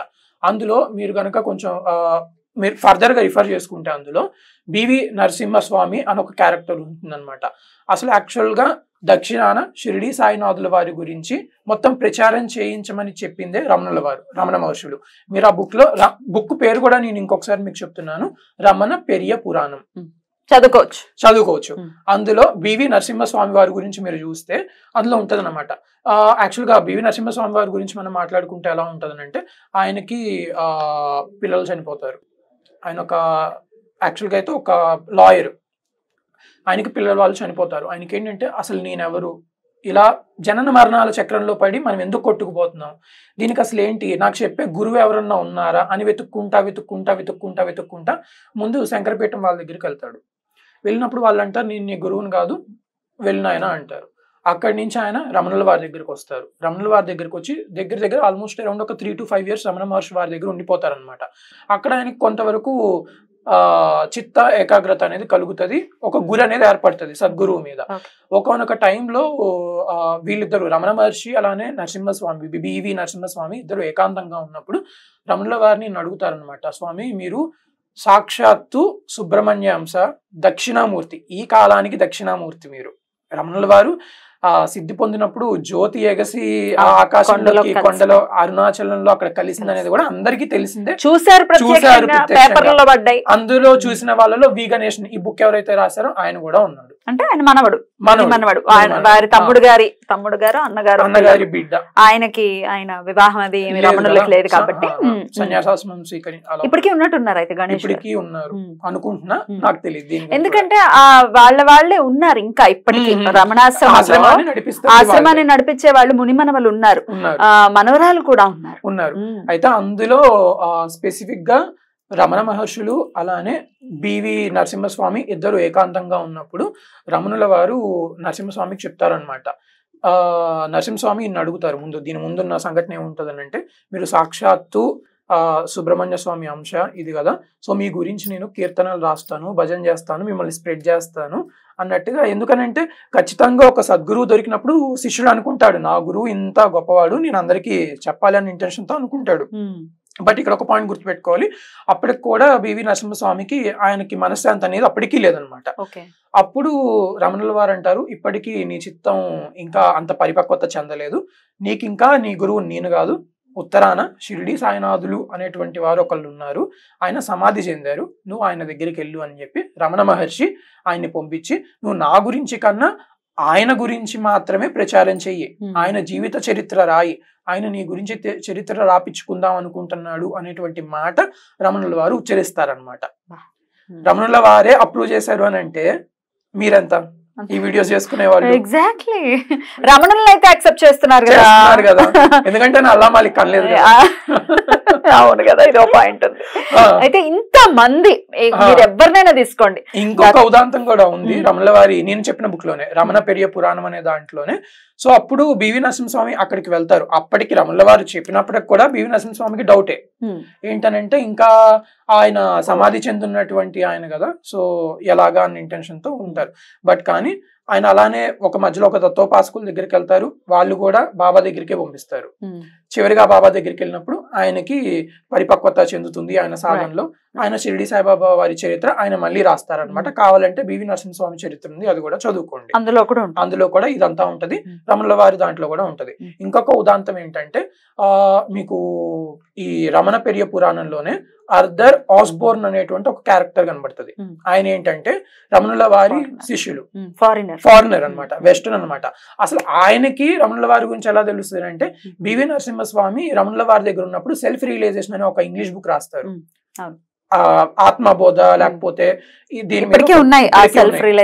బుక్స్ ఉన్నాయి అనమాట. ఆ బుక్ చదివి దాని ద్వారా ప్రేరేపితం అయ్యి వచ్చినటువంటి శిష్యుడు అనమాట ఈయన. మనకి రామకృష్ణ పరమహంసకి స్వామి వివేకానంద ఎలానో మన ఈ రమణ మహర్షి వారికి ఈ యొక్క ఆర్థర్ ఆస్బోర్న్ అనేటువంటి ఆయన అలా అనమాట. అందుకని మీకు ఎగ్జాంపుల్ అంత పెద్ద డివోటీ అనమాట. ఆయన యాక్చువల్ గా ఇప్పుడు ఒక సద్గురువు దొరికిన తర్వాత మనం ఎంతసేపు ఆయన గురువునే మన గురువు అని అనుకుంటాం.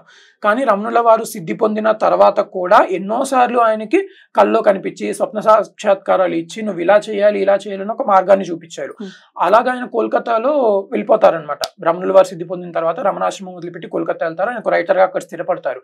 స్థిరపడినప్పుడు ఒకనొక రాత్రి ఆయనకి ఏం జరుగుతుంది అంటే, రమణుల వారు స్వప్న సాక్షాత్కారం ఇచ్చి, ఉత్తరాన షిరిడి సాయిబాబా అని ఒక ఆయన ఉన్నారు, ఆయన చరిత్ర నువ్వు రాయాలి అని చెప్పి ఆయనకి ప్రేరణ కలిగించినా సరే ఈయన రాయరు.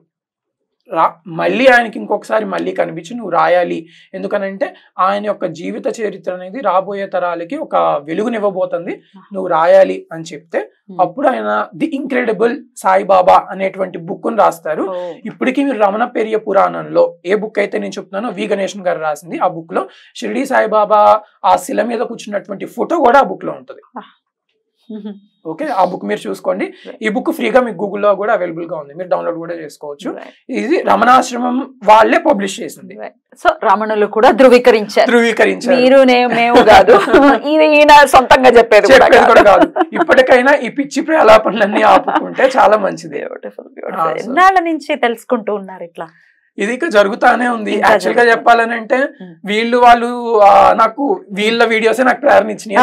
అవును, కరెక్ట్, ఏదో ఒకటి హేతు అయ్యింది కదా మనకి. అండ్ ఇందులో ఇంకొకటి చెప్పాలి, నాకు బాబా భక్తుడు ఇంకొక ఫ్రెండ్ ఉన్నాడు, తను ఒక మంచి ఉపాసకుడు అనమాట.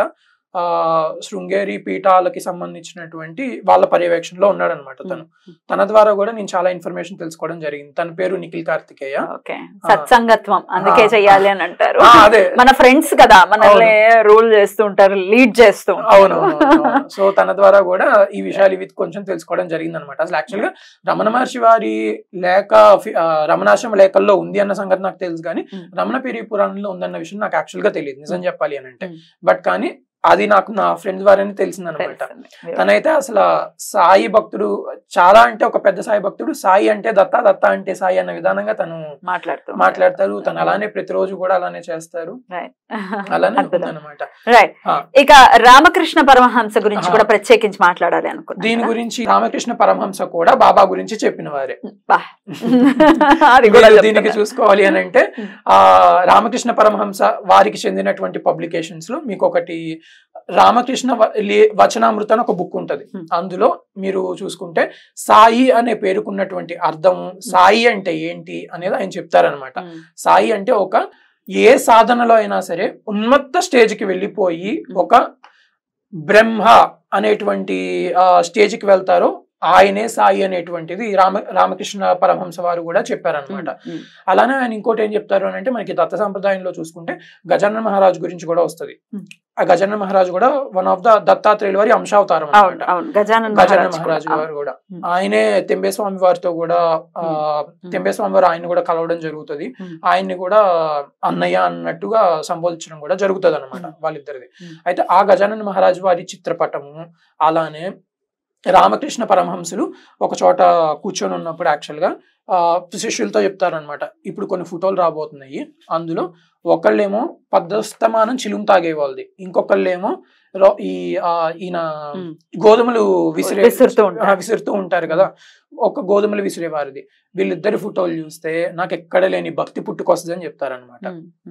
సో రమణుల వారు చెప్పారు, సాయి అనే పదానికి, సాయి అంటే ఒక అత్యున్నత సాధనలో అత్యున్నత స్థానాన్ని చెంది బ్రహ్మ ఐక్యం చెంది ఆయనే పరబ్రహ్మ అనేటువంటి స్థితి ఏదైతే ఉంటుందో అదే సాయి అనేది ఇప్పుడు నేను చెప్పిన బుక్ లో అనేది ఉంటది అనమాట. మీరు కావాలంటే దాన్ని కూడా రిఫర్ చేసుకోవచ్చు, మీకు తెలుస్తుంది. వీరు వారు అని కాదు, అవధూతలుగా చెప్పబడేటటువంటి వాళ్ళు కొలిచే ఏంటంటే ఇప్పుడు ఆయన సమకాలీకులు బాబా గురించి మాట్లాడితే మనం అనుకోవచ్చు ఆయన ముస్లిము అది ఇది అని అంటే, తెంబేస్వామి వారు అన్నా గానీ, లేకపోతే అసలు ఫోటో చూపించినప్పుడే రమణులు అని అంటే సాక్షాత్తు దక్షిణామూర్తి. ఆయన ఫోటో ఆయన ఫోటో చూపించినప్పుడే మరి ఆయన ఖండించొచ్చు కదా, మరి ఎందుకు ఖండించలేదు ఏంటోనండి. మొత్తానికైతే చాలా విషయాలు చెప్పారు మీరు. సో ఇంకా ఏమైనా చెప్పదలుచుకున్నారా? ఇంకా మనం ఏమేమి చూడాలి అని అంటే, అసలు సాయినాథుడి గురించి దత్తావతారం అనేది అయితే మనం చూసాం ఇప్పటి వరకు. సో ఇప్పుడు మనం యాక్చువల్ గా ఏంటి అని అంటే, అసలు దత్తాత్రేయులు వారి జన్మ, అసలు దత్తాత్రేయులు వారు ఎందుకు వచ్చారు, ఆ రూపాన్ని ఎందుకు వచ్చింది భూమి మీదకి అనేది మనం మాట్లాడుకుందాం. అందులో మనకి ఈ అవధూతల గురించి, అసలు అవధూతలు ఎలా ఉంటారు, దత్తాత్రేయుని అవతారాలు ఎలా ఉంటాయి అనేది మనకు తెలుస్తుంది అనమాట. అసలు ముందుగా మనం దీని గురించి చూసుకుంటే, మనకి అత్రి మహర్షి అలానే అనసూయ మాత గురించి మనం చూస్తే అందులో దత్తావతార రహస్యం అనేది తెలుస్తుంది అనమాట. ఒకనొక సమయంలో ఎప్పుడైతే ఈ సృష్టి మొత్తం కూడా ఒక మహాసంకల్పం ద్వారా సృష్టించబడింది అనమాట. యాక్చువల్ గా ఒక పూర్ణ పరబ్రహ్మ తత్వం నిరాకార నిర్గుణంగా ఉంది. నిరాకార నిర్గుణంగా ఉంది అని అంటే ఎటువంటి రూపం లేకుండా ఉంది, అంతటా అదే అయి ఉంది అనమాట. ఆ పరబ్రహ్మం ఏంటంటే ఒక సంకల్పం తీసుకొని, ఇప్పుడు నేను అనేకమవుదును గాక అని ఒక సంకల్పం తీసుకొని తర్వాత మనకి బ్రహ్మ తర్వాత ఈ సృష్టి అంతా అవడం జరిగింది. తర్వాత ఎన్నో వచ్చినాయి. అందులోనే ఒక బ్రహ్మ మానస పుత్రుడి కింద అత్రి మహర్షి వచ్చారు. అలానే కర్దమ ప్రజాపతికి మన అనసూయ మాత పుట్టారనమాట. సో కూతురు అనమాట. సో తర్వాత వీళ్ళిద్దరికి వివాహం చేయడం జరిగింది. ఆనాటి కాలంలోనే అసలు అత్రి మహాముని ఎంతటి తేజోవంతులు, ఆయన ఎంత ఆత్మజ్ఞానులు అని అంటే, ఆయన ముందస్తుగానే ఆలోచించి ఎప్పుడైతే తర్వాత వచ్చే తరాల్లో ధర్మగ్లాని జరగబోతుంది, ఆ ధర్మగ్లానిని అడ్డుకునేది ఏ నిరాకార నిర్గుణ పరబ్రహ్మ తత్వం అయితే ఉందో అదే గురు రూపంలో భూమి మీద నడియాడాలి. అది నడియాడినప్పుడు మాత్రమే ఈ ధర్మజ్ఞానిని అంతా ఖండించడం జరుగుతుంది. అలానే జీవులలో బ్రహ్మ జ్ఞానం అనేది వస్తుంది అనమాట. అందుకని మీరు చూస్తే ప్రతి దత్తావతారం కూడా వచ్చే వాళ్ళందరికీ ఒక జ్ఞానాన్ని బోధిస్తారు, వాళ్ళలో భగవతత్వం అంతర్లీనంగా ఉంటది. ఆ విధమైనటువంటి ఆలోచనలతో ప్రేరణతో అత్రి అనసూయలు ఉండేవాళ్ళు అనమాట. సో అప్పుడు ఏం చేస్తారంటే అత్రి మహామునికి ఈ సంకల్పంతో ఆయన కూర్చొని తపస్సు చేయడం ప్రారంభిస్తారు. ఏమి అని అంటే ఆ తపస్సు సంకల్పానికి ఏ నిరాకార నిర్గుణ పరబ్రహ్మ తత్వం ఏదైతే ఉందో ఆ పరబ్రహ్మ తత్వం నాకు సాక్షాత్కారం అవ్వాలి సగుణ సాకార రూపంలో అన్నట్టుగా ఆయన తపస్సు చేస్తారు. తపస్సు చేసినప్పుడు ఆయన ఎంత ఉధృతంగా తపస్సు చేస్తారంటే తపోజ్వాలలు వస్తాయి. అలానే ఇప్పుడు నేను చెప్పే ప్రతిదానికి కూడా మార్కండేయ పురాణంలో అంతర్గతంగా ఉన్నటువంటి దత్త చరిత్ర, అలానే బ్రహ్మాండ పురాణంలో ఉన్నటువంటి దత్తఖండము, ఇవి ప్రామాణికం. నేను ఎక్కడ నా కొత్తగా నేను తీసుకొచ్చి చెప్తున్నాయి కూడా కాదు, మళ్ళీ దీని గురించి కూడా ఏమైనా చేస్తారేమో, ఏవి ఆయనవి కావు, అందులో ఉన్నటువంటి ఇదే నేను చెప్తున్నాను అనమాట. సో ఆయన కూర్చొని అంత ఉధృతంగా చేస్తున్నప్పుడు ఆయన యొక్క తపోజ్వాలలు మన విశ్వాన్ని దడదల్లాడిస్తూ ఉంటాయి అనమాట. అందరికి ఈ జ్వాలలు ఎక్కడి నుంచి వస్తున్నాయి, ఇంత ఎనర్జీ ఎక్కడి నుంచి జనరేట్ అవుతుందని చూస్తూ ఉంటారు. అప్పుడు త్రిమూర్తులు ముగ్గురు కూడా ఆయనకు సాక్షాత్కారం అవుతారు. అప్పుడు ఈయన అత్రి మహాముని అంటారు, మిమ్మల్ని ఎవరు పిలిచారయ్యా, అసలు మీరెందుకు వచ్చారు, మీకంటే మూలం ఇంకోటి ఏదో ఉంది, నేను ఆ మూలాన్ని పిలుస్తున్నాను, ఆయన్ని రమ్మనండి మీరు కాదు అని అంటారు. అప్పుడు వీళ్ళు ఏమంటారంటే నిజమే ఆ మూలం అంటూ ఒకటి ఉందనేది త్రిమూర్తులు చెప్తారు. దీనికి సాక్ష్యం ఏంటి అని అంటే గురుగీత. మీరు గురుగీతలో చూసుకుంటే గురు బ్రహ్మ గురు విష్ణు గురుదేవో మహేశ్వర గురు సాక్షాత్తు పరబ్రహ్మ తస్మై శ్రీ గురవే నమః. అందులో ఉన్నటువంటి 324 ఎన్నో నాకు సంఖ్య గుర్తులేదు, 300 కంటే ఎక్కువ కొన్ని శ్లోకాలు ఉంటాయి అన్నమాట. ఆ గురుగీత చెప్పినది పరమేశ్వరుడు మహాశివుడు పార్వతీదేవికి చెప్పింది అనమాట ఇది. అలానే అక్కడ ఉన్నటువంటి కైలాసంలో ఉన్నటువంటి అందరికీ చెప్పింది. ఆయన గురుగీత చెప్తా ఏం చేస్తాడంటే ప్రతి శ్లోకానికి తర్వాత తస్మై శ్రీ గురవే నమః తస్మై శ్రీ గురవే నమః అని ఒక దండం పెట్టుకుంటా ఉంటారు. అన్నిటికీ ఇదే శ్లోకం ఉంటది, అన్ని శ్లోకాలకే ఉంటది, తస్మై శ్రీ గురవే నమః అన్నట్టుగా ఉంటది అనమాట. అయితే ఇప్పుడు పార్వతీదేవి అడుగుతుంది, ఎవరి గురించి నువ్వు చెప్తుంది అని అంటే, ఇలాగా మనకంటూ కూడా ఒక మూలం అంటూ ఒకటి ఉంది, ఆ మూలం నుంచే మేమందరం కూడా వచ్చాము. సో ఆ మూలాన్నే త్రిమూర్తులు కూడా ఎప్పుడు ధ్యానిస్తూ ఉంటారు. ఆ మూలానికి ఆకారం లేదు, అది నిరాకార నిర్గుణ పరబ్రహ్మ తత్వం మాత్రమే అన్నట్టుగా చెప్తారు. అయితే ఈ త్రిమూర్తులు కూడా ఇక్కడ సేమ్ అదే మాటని అత్రి మహామునికి చెప్తారనమాట. నిజమే, ఒక మూలం అయితే ఉంది, సరే నువ్వు ఇంకా ఈ తపస్సుని కంటిన్యూ చెయ్యి, మీ ముగ్గురు ఐక్యమయ్యి ఆ మూలాన్ని యొక్క రూపాన్ని మీ ముగ్గురు ఐక్యమై తీసుకొని మీకు సాక్షాత్కారం ఇస్తామని చెప్పేసి తపస్సు కంటిన్యూ చేయమని చెప్తారు. ఆయన తపస్సాలనే కంటిన్యూ చేసుకుంటూ ఉంటారు.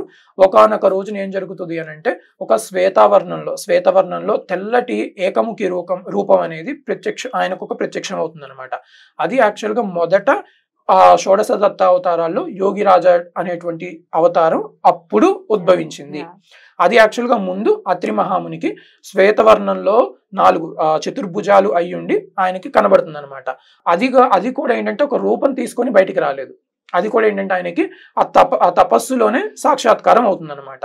అప్పుడు ఆ యొక్క రూపాన్ని అత్రి మహాముని అడగడం జరుగుతుంది, స్వామి నువ్వు ఇలా వచ్చావు కానీ నువ్వు మాకు పుత్రుడిగా జన్మించాలి అని అడుగుతారు. జరిగితే అందులో కూడా ఏం చెప్తారని అంటే, నువ్వు వచ్చిన ఈ రూపం ఏదైతే ఉందో ఈ ఏకముఖి రూపంలో కాకుండా ఈ సృష్టికి మూలం నువ్వే, బట్ కానీ నువ్వు త్రిమూర్తుల ద్వారా పనిచేపిస్తూ ఉంటావు కాబట్టి ఆ త్రిమూర్తులు కూడా ఒకే రూపంలో ఉన్నటువంటి 3 ముఖాలతో నువ్వు నాకు దర్శనమివ్వు, ఆ రూపంలోనే నువ్వు నా దగ్గరికి రావాలి, నువ్వు నాకు మాకు ఒక బిడ్డగా పుట్టాలన్నట్టు కోరుకుంటారు. అప్పుడు ఆ యోగి రాజా దత్త అవతారం ఏం చేస్తుందంటే, సరే నువ్వు ఇంకొన్నాళ్ళు తపస్సు కంటిన్యూ చేయమని చెప్తుంది. ఆయన అలానే తపస్సు కంటిన్యూ చేసుకుంటా ఉంటారు. ఇలానే మళ్ళీ అగ్నిజ్వాలలు అవి ఇవి వస్తూ ఉంటాయి.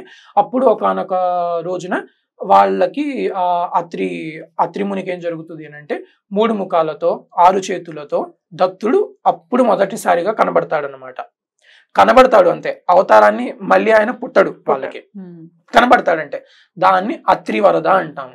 షోడశ దత్త అవతారాల్లో అత్రివరద అనేటువంటి రూపం అప్పుడు ఆవిర్భావం జరిగిందనమాట.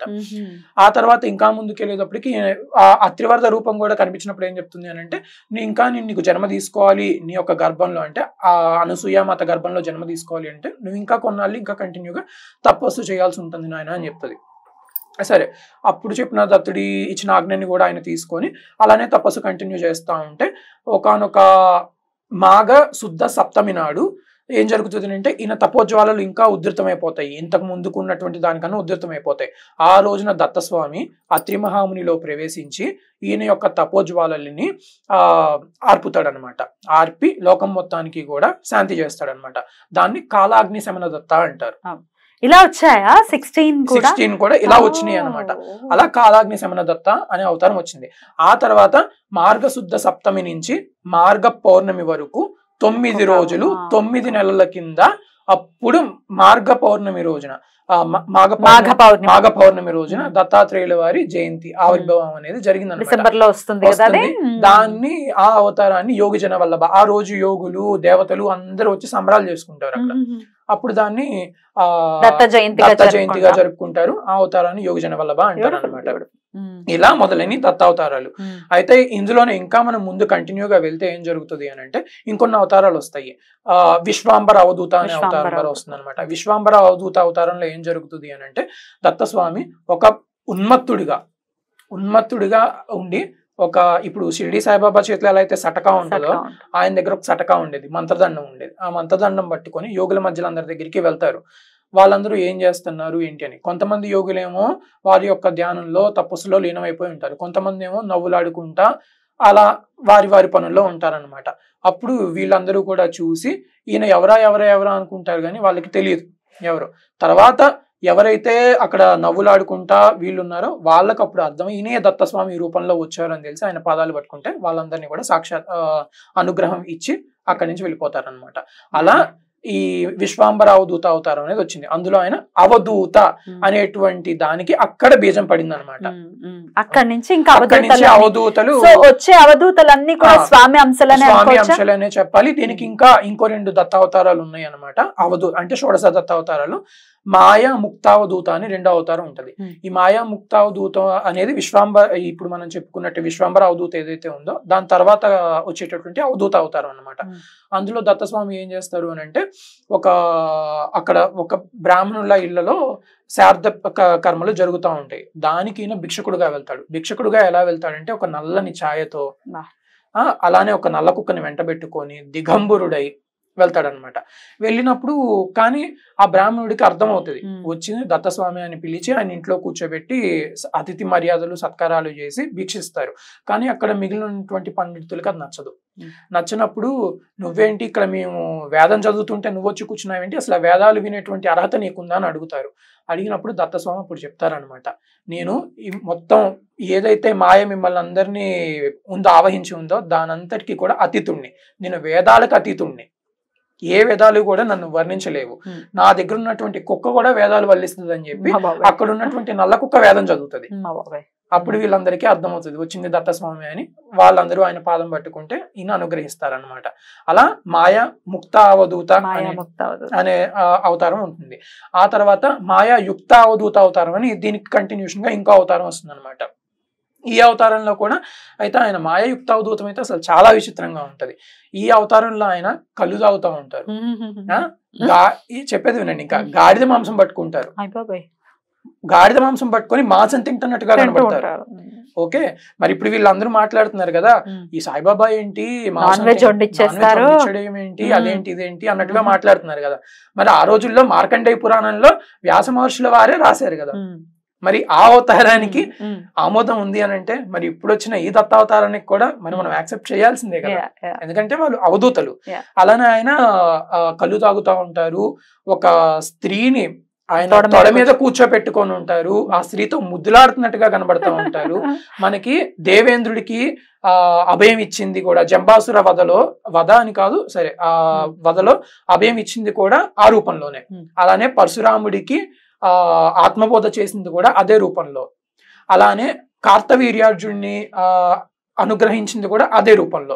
సో ఇన్ని రూపాల్లో కూడా వీళ్ళందరినీ వచ్చినప్పుడు దత్తుడు కాలుతో తన్నేవాడు, కానీ వీళ్ళ ఎప్పుడు కూడా గురువు పాదాన్ని వదిలిపెట్టలేదు. ఆయన పాదాన్ని అనేవాడు. ఇప్పుడు బాబాయ్ ఎలా అయితే నేను దేవుడిని ఏంటయ్యా నువ్వు నా దగ్గరికి వస్తున్నా నేను ఒప్పించోడిని అన్నట్టుగా బాబా చెప్పుకునేవాళ్ళు, ఈయన కూడా అలానే అనేవాళ్ళు. ఎలా అంటే నా దగ్గరికి రావడం ఏంటి, నేను మందుతో అవుతున్నాను, ఇదిగో ఈ అమ్మాయితో నేను ఇలా బిహేవ్ చేస్తున్నాను చెత్తగా, నేను దేవుడిని ఏంటయ్యా మీరందరూ నా దగ్గరికి ఎందుకు వస్తున్నారంటే దేవేంద్రుడు గాని పరశురాముడు గాని లేకపోతే ఇంకా కార్తవీర్యార్జునుడు గాని ఆయన పాదాన్ని వదిలిపెట్ల, స్వామి మీరే మాకు దిక్కు మీరే మాకు దిక్కు అని సర్వస్య శరణాగతి చేశారు.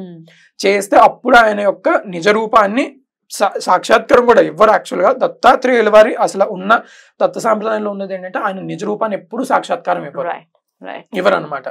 సో ఏంటంటే ఇంకా అలాగా వాళ్ళందరినీ కూడా అనుగ్రహిస్తారనమాట. అలా వచ్చింది ఈ 3 అవధూతలటువంటి రూపాలు అనమాట. ఆ తర్వాత ఈ అవధూత సాంప్రదాయం అనేది అలా కంటిన్యూ అవుతుంది. ఇప్పుడు కలియుగంలో అవధూత సంప్రదాయాన్ని ముందుకు తీసుకెళ్ళిన స్వామి సమర్థుల వారు. ఎందుకనంటే ముందు వచ్చినటువంటి 2 అవతారాలు కూడా శ్రీపాద వల్లభులు అవ్వచ్చు, లేకపోతే నృసింహ సరస్వతి స్వామి అవ్వచ్చు, వీరు నార్మల్ గా మన ఆచార సాంప్రదాయాలని నిలబెట్టారు, ధర్మ గ్లానిని ఖండించారు, ఆత్మబోధ చేశారు. బట్ కానీ తర్వాత వచ్చేటటువంటి, ఎందుకంటే ఇప్పుడు కలి యొక్క ప్రభావం అనేది పెరుగుతూ ఉంటుంది. ఇప్పుడు ఈ కలియుగంలో కూడా అందరికీ అభయమించుకుంటూ వెళ్ళిపోతే ఇంకెలాగా, మరి వీళ్ళని పరీక్షించాలి కదా. పరీక్షించాలి అని అంటే ఆయన వేరు వేరు వికృత రూపాల్లో రావాలి కదా, మరి తప్పదు వస్తారు.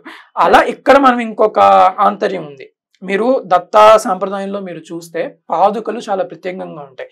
దీనికి మనం ఒక అత్రివర్ధ రూపానికి వెళ్దాం. అది ఏ రూపంలో అయితే 3 ముఖాలతో 6 చేతులతో దత్తాత్రేయులు వారు దర్శనమిచ్చారో, కానీ అక్కడ మనం ఒక విషయం అర్థం చేసుకుంటే స్వామికి 3 ముఖాలు ఉంటాయి, 6 చేతులు ఉంటాయి, కానీ పాదాలు 2 ఉంటాయి. మరి 6 పాదాలు ఎందుకు లేవు? ఆయన చెప్పేది ఏంటంటే నా రూపానికి కానీ నా వర్ణానికి కానీ నేను మాట్లాడే మాటకి గాని దీనికి దేనికి విలువ, ఒకదానికి సంబంధం ఉండదు. నేను చూపించేటువంటి దారి ఏదైతే ఉందో, నా పాదం ఏదైతే నేను ఒక దారి చూపిస్తున్నానో దానికి మాత్రమే ఒక విలువ అనేది ఉంటది అనమాట. అందువల్లనే ఈ యొక్క మొత్తం దత్త సాంప్రదాయంలో పాదుకలకు అంత విలువ ఉంటది. మీరు ఇప్పుడు గానగపురం వెళ్ళిన అక్కడ నిర్గుణ పాదుకలు ఉంటాయి, శ్రీపాదవల్లభుడి దగ్గర పాదుకలు ఉంటాయి, షిరిడి వెళ్ళండి పాదుకలు ఉంటాయి, స్వామి సమర్థుల దగ్గరికి వెళ్ళండి పాదుకలే ఉంటాయి. స్వామి సమర్థులు అయితే పాదుకలు తీసిచ్చేవాళ్ళు అందరికి. అలానే మాణిక్య ప్రభువుల వారి దగ్గర కూడా నిరాకార నిర్గుణ పరబ్రహ్మాన్ని చూపించడానికి ఒక గాది అని ఏర్పాటు చేస్తారనమాట. ఆయన అక్కడ ఏవి మూర్తి ఉండదు, జస్ట్ ఒక గాది అని ఒక బండ ఉంటది అంతే. ఆ బండని పూజిస్తారు. ఆ బండ మీద అంటే మనకి ఎలా అంటే ఆ బండ మీద ఏం కనిపించదు. ఆయన చెప్పేది ఏంటంటే ఈ పరమాత్మ ఈ రూపంలోనే ఉంటాడు అండ్ ఇంటెన్షన్ తో అక్కడ జరుగుతుంది అనమాట. రైట్ అండి, అద్భుతం అండి. మీరు చెప్పేటటువంటి విధానం అద్భుతం. ఎంతో పరిశోధన చేసిన తర్వాత మాత్రమే ఇలా మాట్లాడగలరు, ఊరికనే మాట్లాడలేరు. పరిశోధన అనే కంటే కూడా ఆ దత్తుడి యొక్క జిజ్ఞాస ఉంది, ఖచ్చితంగా అనుగ్రహం ఉంది. సాయినాథుల వారి అనుగ్రహం డెఫినెట్లీ దత్త సేవలోనే ఉన్నారు కాబట్టి దత్త సేవకులను చెప్పండి అన్నప్పుడే అర్థమైంది. ఆ సేవలోనే ఉన్నారు, అది ఆయన అనుగ్రహమే, ఖచ్చితంగా ఆయన అనుగ్రహమే. అసలు దత్తాత్రేయుల వారి దగ్గరికి తీసుకెళ్ళిందే షిరిడి సాయిబాబా. ఇది దత్త సాంప్రదాయంలో ఎలా ఉంటది అంటే, మీరు ఏ దత్త ఉపాసకులనైనా దత్త సేవకులనైనా వెళ్ళి వాళ్ళ జీవితాన్ని అడిగి చూడండి, వాళ్ళ యొక్క జీవితం అనేది ఒక సద్గురువుతో మొదలవుతుంది. అది బాబా అవ్వచ్చు, స్వామి సమర్థుల రూపంలో అవ్వచ్చు, ఎవరైనా అవ్వచ్చు. అట్నుంచే దత్తుడి దగ్గరికి వెళ్ళాల్సి ఉంటుంది. ఎందుకంటే ఆయన ఏం చేస్తాడు, ఆయన దత్తావతారాలు అవన్నీ వాళ్ళు వాళ్ళ మూలతత్వం దగ్గరికి తీసుకెళ్తారనమాట.